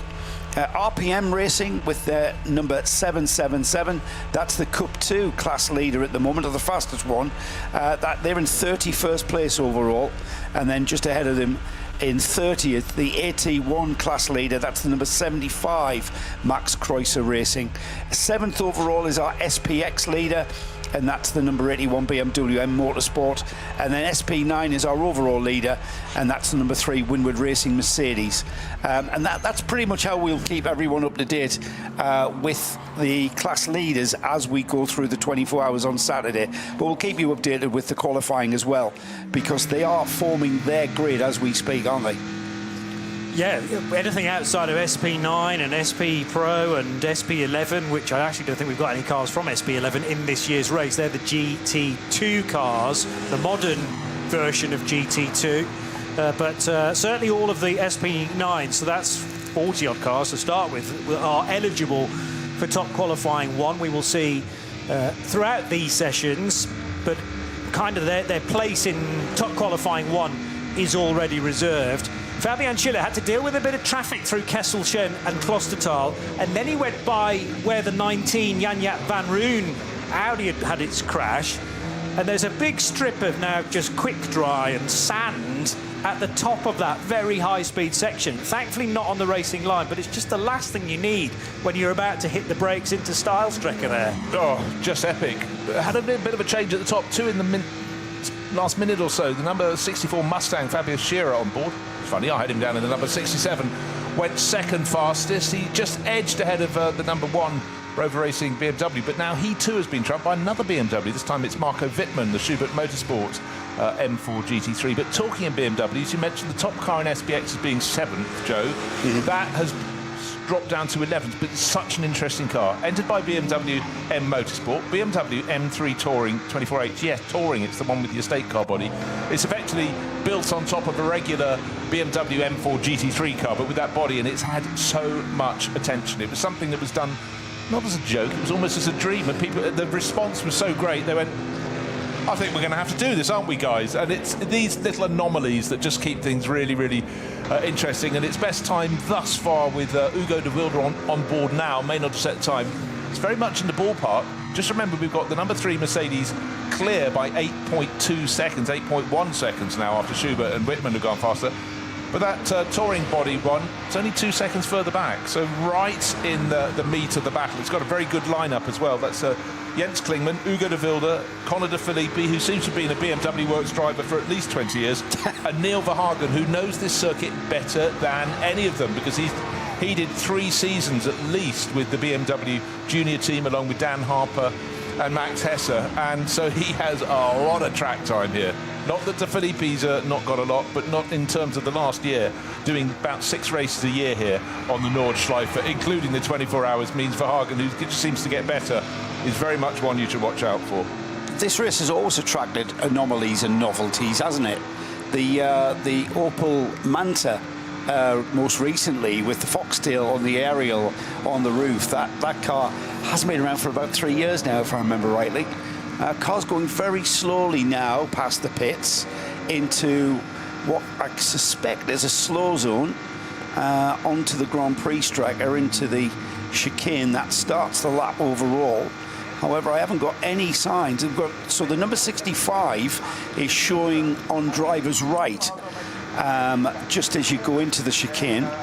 We've got a yellow flag at Arenberg, but I'm not quite sure. It must be the fact that we've got the number 65. That is, I'm just going to find out what the 65 is. It's one of the HRT Ford Racing Mustangs. Hubert Hout, Vincent Kolb, David Schumacher, and Dutch racer Colin Carasani. But clearly that's down the sharp end. The sister car, as I said, number 64, one of 2 sister cars, was well placed. It's actually just suddenly, in the blink of an eye, fallen down to 6th overall. We have had changes, and suddenly we've got 2 crews. Raffaele Marcello very much closer to the fastest number 3 Mercedes. Oh no, not anymore, because Fabian Schiller's gone across the line and gone even faster. But what I was trying to work out was he would have been straight into a yellow flag zone at that point, but I don't think it had worked its way as far back to the control line where it sits now. It was the Haug hook that was the affected area, so the right and the left first first corners. That was initially yellow, and that was the point I think Schiller came across the line in the 80 Ravenol Mercedes to do an 8:14.9. Meanwhile, the windscreen wipers are coming on halfway around the lap, so just something else to contend. But that time, 2 really quick times, 3 really quick times came in. The number 80 Mercedes to the top for Winward Racing, so bear in mind the sister car, and that number 1 BMW, Raffaele Marcello, still 3 seconds down on that great lap from Fabian Schiller. Marcello, Bruce, he'd been looking at the sector times. He'd have been thinking, in 18's on here, I'm going to be there. I might even pip this. And as he done, he literally got to very, very close with matching an 8 minutes 18, and then Schiller just spoiled his party, didn't he? Bosch, 8 minutes 14, and Schiller's come in the back door of the pits. By the way, he's brought in the number 80 Mercedes. And he must be going, is it raining out the back? Oh, what a shame, hey? Yes, job done. Yeah. That was absolutely perfect timing from Fabian Schiller. He had to contend with some incidents in his first run, and as I say, there was traffic through Kesselchen and Klostertal. Had to be relatively gingerly on the brakes for the approach to the carousel as well. But it didn't matter because an 8:14.957 was done on pretty much a green track, and it's not green anymore, and nor is it particularly dry in places either. So with 23 minutes still to go, although the track is clear again, how much rain is pouring and where, i.e. is it in all the crucial places, as another Red Bull-backed car. This is the 11th fastest Porsche for Thomas Preining, the 911 numbered Manthey racing car. But he has already had to suffer, well, some slow sectors. I'll still be interested to know what this time is. Might be better than the 8:28 that this car has already done to lift it into the top 10 positions in qualifying 1. Yeah, I was just having a quick look at Cup 2, which of course is the class for the 911 GT3 Cup cars, the 992 Porsches, and it's RPM Racing.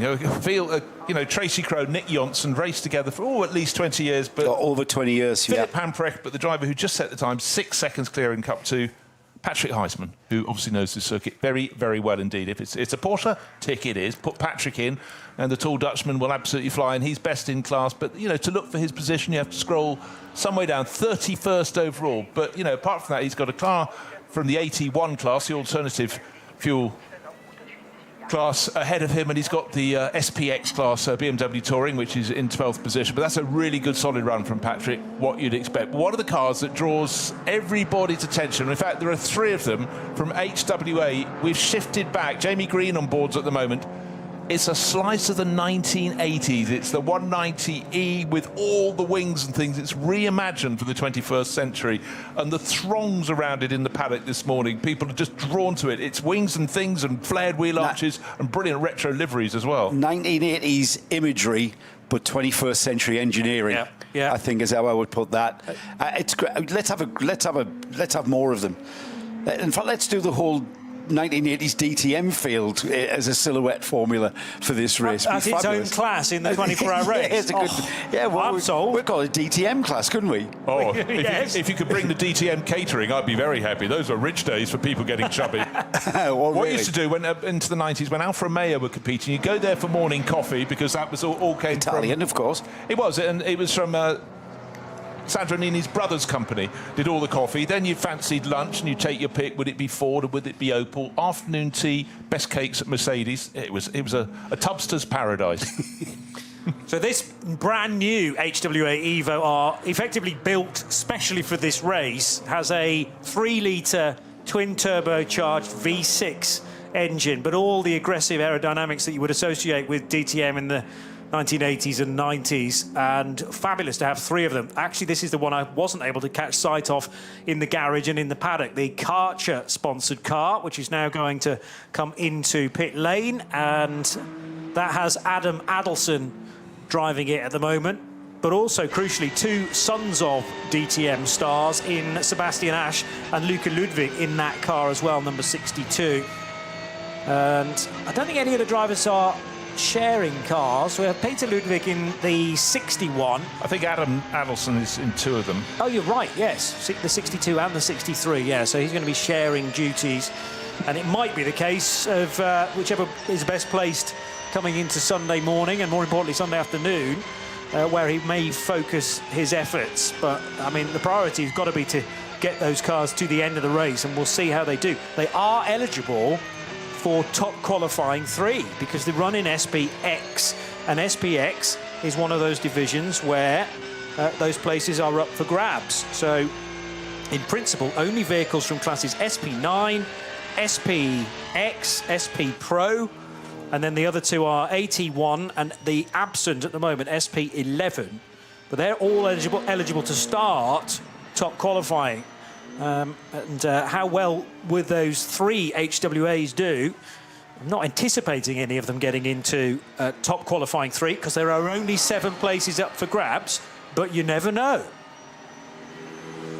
Yeah, indeed so. But if conditions keep on changing, I'm just trying to see where the best place of those cars are. But they're certainly just providing something different, which I very much like. Yeah, yep. 35th at the moment for Adam Adelson in number 62. Something different. Of course, the Dacia is still going. The Dacia Logan that's been with us for a very long time. I only discovered recently that... I'll have to have a very quick think. But a driver who I thought I knew a lot about his career, but didn't realise the first year was in a Dacia series. I'll have a little look. I think it might have been Christopher Haase. That's quite a little race car, that, when you get up close to it. Explain to describe it to people. Well, it looks like the road car version, and you'd think it's just like, you know, you've just slapped a roll cage in it and you've put some race tyres on it. It's not. It's got some pretty trick dampers on that thing, and it's got some pretty robust engineering going into the stiffening of that car. There's the rain board, as if the drivers needed that to realise what was hitting their windscreens. And you can actually see outside on the track now that there is an absolutely completely dry pit straight, but out on the track, the imagery that we're getting from out there is a very, very damp track, and you can see the tyre lines that were left there by the Dacia showing us just how wet and damp that is getting out there. And but this is what this weekend is going to be all about, gentlemen. Everybody that is going to be watching this race is going to be intrigued. The wet lines now that are appearing, these cars are on slick tyres, so they're absolutely tippy-toeing around the Nordschleife. It's called the green hell. It's the green wet hell at the moment, though, Bruce. It is, but yet, literally, as you were saying there, it's a part of the circuit where the cars are in sunshine. There we go, 25 kilometres. You could fit all of this in. Just going back, it was indeed Christopher Haase. 2006, he raced in the Dacia Logan Series. Following year, ADAC GT champion. Oh, he's quite good. Year after that, 2008, GT4 Euro champion. So clearly, it got him going. I don't remember anything about the Dacia series because that didn't stretch across the UK. No. But it was a single-make entry-level saloon car formula, wasn't it, to get people? And the cars would have been. I can tell you now, those teams would have been tweaking those cars. The regulations would have been tight, so they would have been tweaking that marginal gain to increase their performance in every way, shape, or form they could. Even angling the door mirrors towards it to shave a bit of aero from it. Get it up above 80 miles an hour. Yeah. Yes, yes, to get that up to 125k or so. Yeah. But there's some very interesting sort of entry levels for a lot of now very well-known GT drivers. I remember Calvin van der Linde, he's a former VW Sirocco Cup champion, probably did many races around here as well. We have Siroccos, I'm sure, in this year's race in some of the lower categories. A couple of moments ago, at a very wet Tiergarten, one of the Porsche Caymans just taps the barrier, but unable to steer, understeering totally to the left and into, thankfully, a tyre wall that is relatively deep, and it has one of those rubber belts across it as well, so you can just use it almost as a snowbank in the Swedish rally, bounce yourself back onto the track. There's no option to pit coming out of that final sequence of chicanes in this format of the weekend. That's why nobody's peeling off to the regular pit lane. You have to do a full lap of the Grand Prix circuit and go in then via the Grand Prix entrance of pit lane, because as you can see, it's coned off. And what that does give you the option to do is actually circulate on the Grand Prix track endlessly if you wish. Just go round and round and round before you're brave enough to go to the hats and back. I wouldn't do that right now because the rain is pouring. The rain has arrived on the pit straight. You know, literally a second ago, as you heard me describe, looked outside, there was no rain, the track was dry. That looks a little bit hail and sleety, actually, gentlemen. That there was a bit of hail. Yes, when I was walking around the paddock earlier on. Oh, yeah, there was definitely hail that was was stinging my face. Yep. But that looks... I'm not sure it is. I'm trying to see if it bounces off the ground, and I can't from here. But it's definitely wet.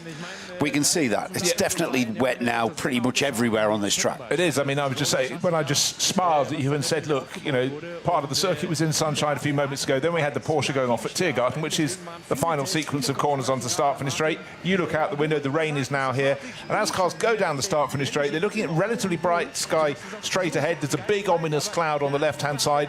But in fact, it is definitely sleet at the moment. When the raindrops or the sleet drops are hitting the window, there's a big explosion. And we've got hail down at the first corner as well. So you're getting the lot. It's like a spring day in Norfolk. You're coming off the Dottingerhoe straight. You're absolutely maxed out. You are top speed. And then picking your braking point is tricky enough if the track conditions are consistent. But add in that, sleet and rain, where the driver of that Porsche Cayman would have braked earlier than he expected to have to brake, and even then got caught out. Yeah. I'm glad I'm sat here. I do not want to be in it. You know, usually, I'd love to be out in a race car on that track. No. Especially with the weather we've got this weekend. Yeah, it's just imagine you've done 95, 96% of the lap, maybe almost slightly more, and you slide off even when you've made the extra caution. But, you know, it's moving through. That's the thing. It's not going to stay for long, but what will stay for a while is the track will be greasy, but already parts are back into much brighter weather. Interesting faces. A new face this year at the top level is Patricia Stalizzani, who's racing Conrad Motorsport Lamborghini and... again, stepped up to the Nürburgring Langstrecken series to get experience, but it's nice to see some people pitching in towards the top level of the sport. And for Conrad Motorsport, they've been coming here forever and a day. And she's sharing with Christian Engelhardt and, hugely experienced German racer, Pavel Lefterov, a Bulgarian who's been, competing in GT4 upwards for a good decade. And Maximilian Paul, if it's a Lamborghini, he races it, and he's here. But Patricia... she did GT4 about 5-6 years ago, then had a bit of a gap. But GT Tyre, they've always been entering cars in these events for all-female crews. So she came to compete in that. And then she did a bit of... this is a series for you, Johnny. The NXT Next Gen Cup for mini-bodied electric junior touring cars. Sounds quite good to me. Yeah. I don't mind a bit of touring car racing. The electric touring car racing, I could be sold on it. It's just nightmarish, though, on the Grand Prix track. I was starting to think, why has Patricia been brave enough to go onto the hats and back? Then when she was down at Arenberg, it was beautiful sunshine, and it was like a different season, let alone a different day. So you can get good data if you're not on the Grand Prix track.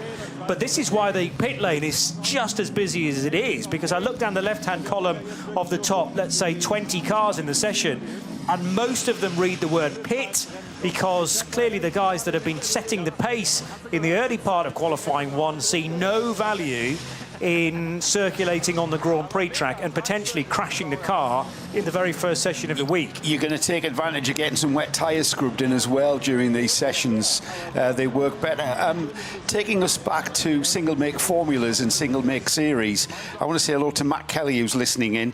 Matt, you might be familiar with Matt Kelly in the Tuscan series, as well as he's going to now remind me which other single-make series Matt did, but Matt was one of those lunatics in that Tuscan series. It was a fantastic series. I mean, some tip-top drives, but the cars in their own right, they were hairy, they were scary, and they were blinking fast. Yes, absolutely. Great racing. And hello to our former colleague, Shea Adam, who's watching with Sebastian Bourdais at home and enjoying the coverage of this race. Sebastian hasn't done this race. Has he any fancy to? Shea, tell me. Is he nodding, or is he going, no chance? He's probably just seen the weather over the last 5 minutes. Exactly. That is the clincher. Yeah. I'm busy. He's acclimatised to Florida weather these days. Yeah, well, he was in action only last weekend in the 6 hours of Spa, so could have stayed in this part of the world. It's only 90 minutes down the road. Yeah, that's true. Organise a last-minute drive. Seb, come on. Yeah, we'll have you next year. Yeah, we'll get you a seat. So the 47 Mercedes is chucking up a load of spray now on the Grand Prix track. This is Jesse Krohn, so was in the winning lineup last year for Rover Racing BMW, but moves across to KCMG in their AMG GT3 car, just on an 8:31.958. Actually, that might have been a little while ago, depending on how good the conditions are on the Nordschleife. And cars such as that, driven by Patricia Stalazzana, finding that out right now. And she's in the Conrad car, so I can tell you that she's just on the rather short Sector 6. The track in this configuration is split into 9 different sectors, but some of them are very short, i.e. Sector 4, that in dry conditions might be as short as 10 or 11 seconds. And then we have the mighty Sector 7, which is sometimes 2.5 minutes. Right now it's north of 3 minutes. So I've never quite got to grips with how the track how it's been decided to split it up in the way that it is, because they're nothing at all, they're not even sectors, but nevertheless useful for the different types of sector, I suppose, because the long one is known for its gradient change and its twisty nature as well. And if a car can be quick through there, then sometimes that you might be looking at a podium finisher if it can be very, very strong through the mighty Sector 7. On the other hand, don't forget about the Dottinger Hohe, where straight line speed is so important. What is extraordinary, we've had 160 cars go out and at least do the in and out loop. 156 have set a time, but at the moment we've only got about 15 of them out on the track, and those are coming in to put on wet weather tyres. We've only got 8 minutes remaining, so I guess a lot of them would be coming in and go, that's this session. But there we were saying track time is everything. But when you get this in, and you just haven't got a chance to really go out and do what, 1 lap on wet tyres? Well, you're looking at the sky as well, Bruce, and those black, literally dark black clouds looking very ominous out there on the track. The ponchos are out, the plastic raincoats are coming out. There's people sheltering and having the odd beer or two, no doubt. That's a constant, really, isn't it? It's still flowing, yeah. Night or day, rain or shine, the beer will flow at this place. But one of the things I remember my first visit here, I did a walk around through Hats and back, and I thought those are impressive. If you think you're good at camping, these people beat you. Time and time again, but and over the course of the weekend, I went on a second walk. I thought that fort's got a lot bigger, and it was being built out of beer barrels. As they got through them, it was another level. Then they built a balcony, and it was just the works. But when you look at the enterprise that goes into the vehicles, we were having a laugh a couple of years ago, weren't we? Flatbed truck, dry ice machine, a hot tub down below it, and overlooking the track at the Hats and back, sitting with a beer in a hot tub. You can have other drinks, but it's not a bad place to be. The cameras on the live stream will show the structures that the fans will build out there. And when the weather's as inclement as it is for this weekend, it's genius. It's genius architecture as well. I remember, Johnny, can you remember the year we were out at the carousel? We were for the historics, and we were out there in the middle of the carousel hairpin, and it absolutely lashed down. And there was me, you, Trustwell, Jim Roller, and we were beckoned into one of these awnings. However, once we got inside the awning went off to like 100 metres down. It was conjoined with other people's awnings, and it was all just one big. It was like, imagine going into a Las Vegas casino and that being connected by a corridor to the next casino and the next casino. It was phenomenal. It was the TARDIS, basically, incredible. Wasn't it? A labyrinth of awnings and lots of beer. And we stayed there a while, if I remember. All week, yes. I think. Yeah. If you stayed there any longer, they'd have popped an apple in your mouth, put you on a spit, and put you on the barbecue, wouldn't they? On the rotisserie. I tried to say something, mate. I've been doing a salad option for a long time. I know, you're looking remarkably true. I've got another vote for the 1980s DTM class. That comes from Chris Lazenby, who was at home watching, not at the event. He's the one of the series photographers, the 24H series, you remember. So we get another vote there. So we need to take this to the organiser with a petition. How many names do we need in a petition to get things actually happening? 3. That'll do. That'll do. More. We've got 4 then. Oh, we've won. Speaking of 3, the number 3 Mercedes is back on the racetrack. This is Lucas Auer now then for the 3rd fastest car so far. And Lucas Auer is the game plan here to get his 2 laps in. Well, he may only manage 1 now with 5 minutes left on the clock. But clearly they're brave enough to just test the water, I suppose. Cometh the man, cometh the hour. I'm not going to say that. It's just too awful. You just did. Got away with it. But it's the only car of the fastest 16 so far to be out on the track currently. The next fastest is Jesse Krohn, who I've already talked about, in 17th fastest for KCMG in another AMG GT3, and also circulating just on the Grand Prix track is the Porsche 911 GT3 car from Gorian RT. That's a car collection prepared Porsche. They have a long-standing partnership with Audi, but do occasionally run Porsche 911s as well. And car number 4 is entered into SP9. And Lucas Auer, well, choosing deliberately to go across the painted section of the Vidal chicane at relatively low speed because he was coming into the pit lane, so just an exploratory lap there. I think that's scrubbing wets in, Johnny, to be honest.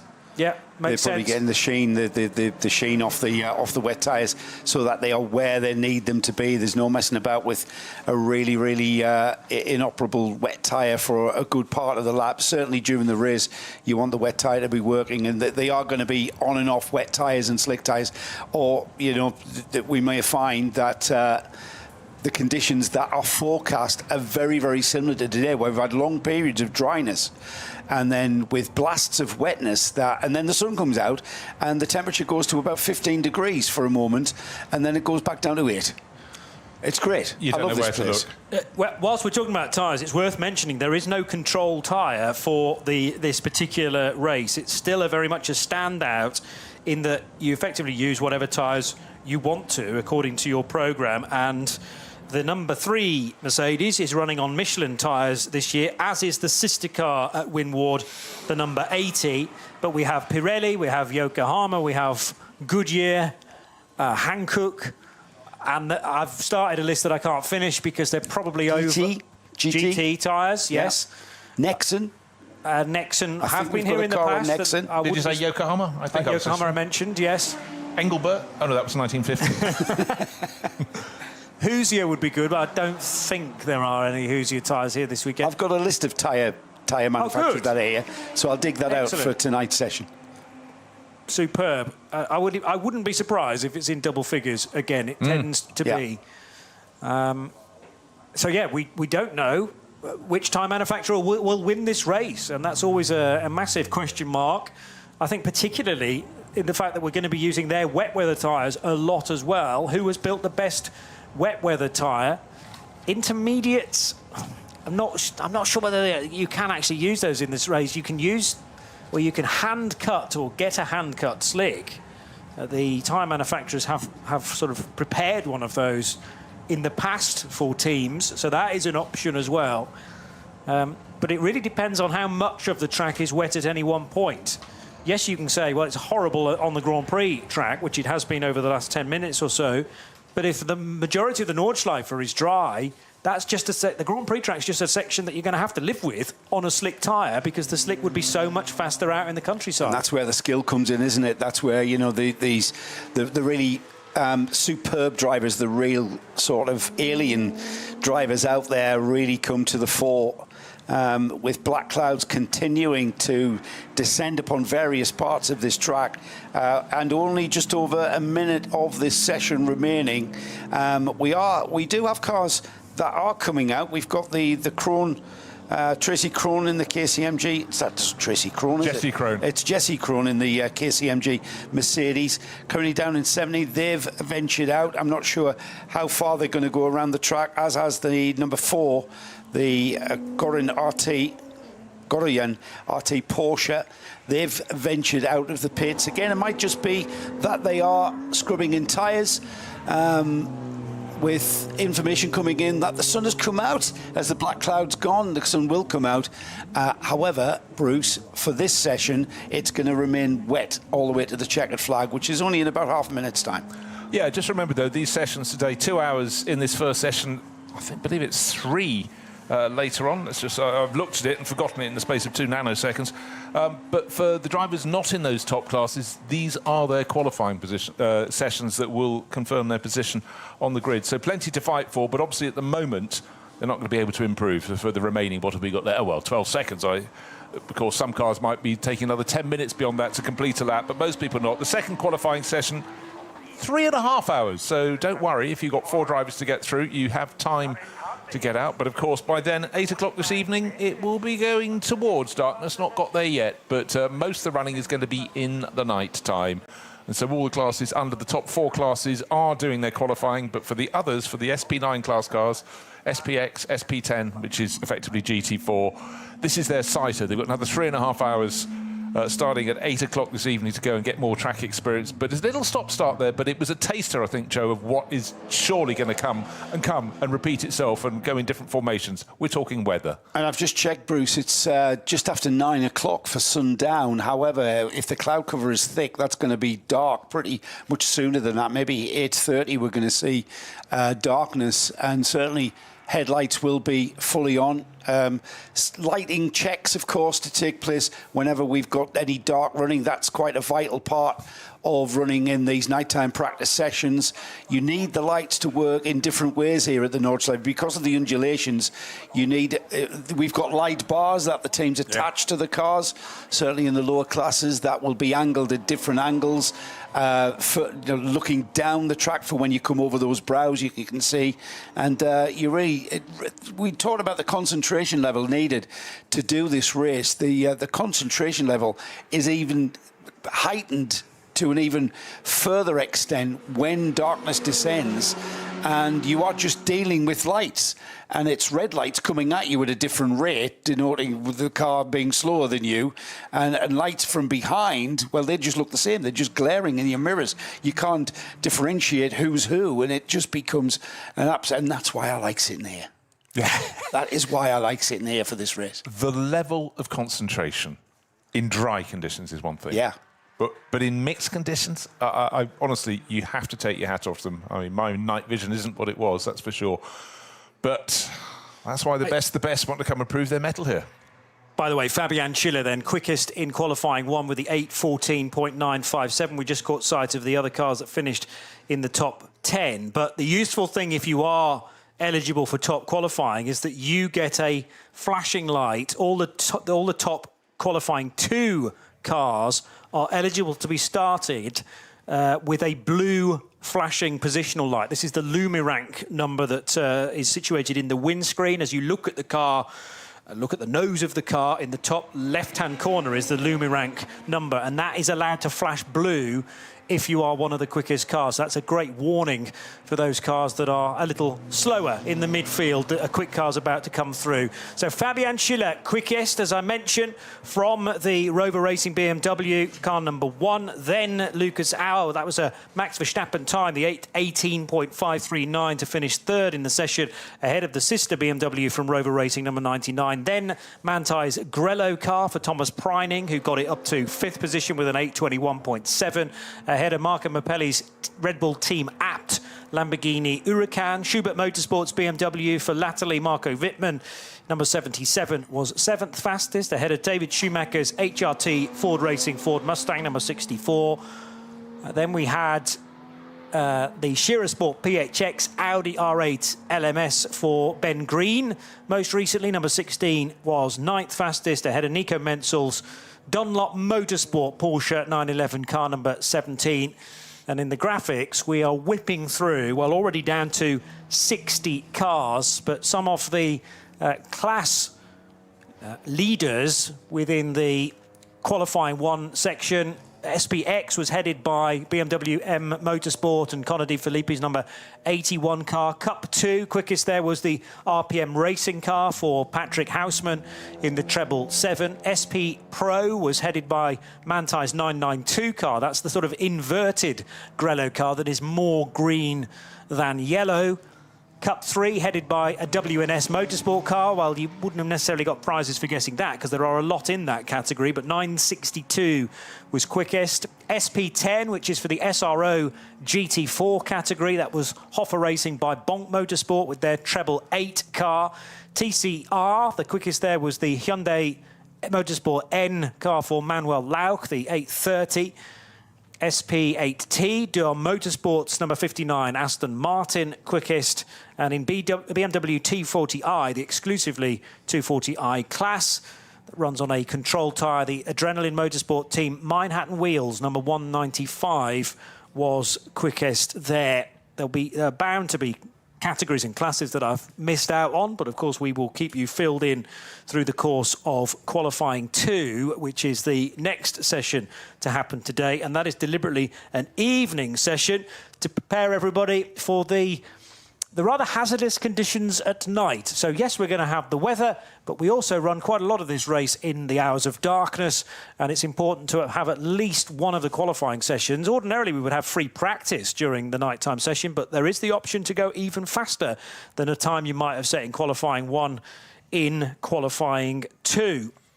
And that's just about the only evening session that is run. So it's going to be very, very precious for those that are wanting to set their car up, as you say, for headlight focusing and other crucial bits of setup that they want to try and get to grips with in the nighttime hours. It's usually a big jobs list for a nighttime session, Johnny. Back just before 8 o'clock, 5 to 8. Okay. You and I will we'll open things up. We'll see you then.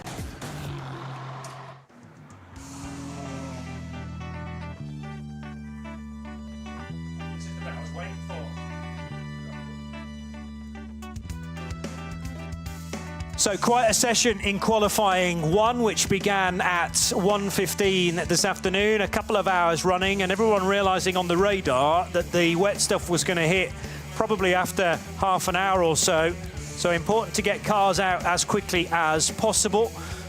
And amongst those, the Ravenol number 80 Mercedes, but it wasn't long before this car encountered some incident as it tried to make a move on the Red Bull Lamborghini down at Style Strecker, and Fabian Schiller would get on board that car later on. Conrad Motorsport early on in the session caught up with what looked like an oil fire. The car would put in some laps though later on, so clearly that was extinguished, and the very, very hot components that were causing that cooled enough as Max Verstappen took charge of the number 3 Mercedes AMG GT3 to go at the time fastest with an 8:18.539. And he again having to choose his time wisely to get ahead of some other very quick cars out there.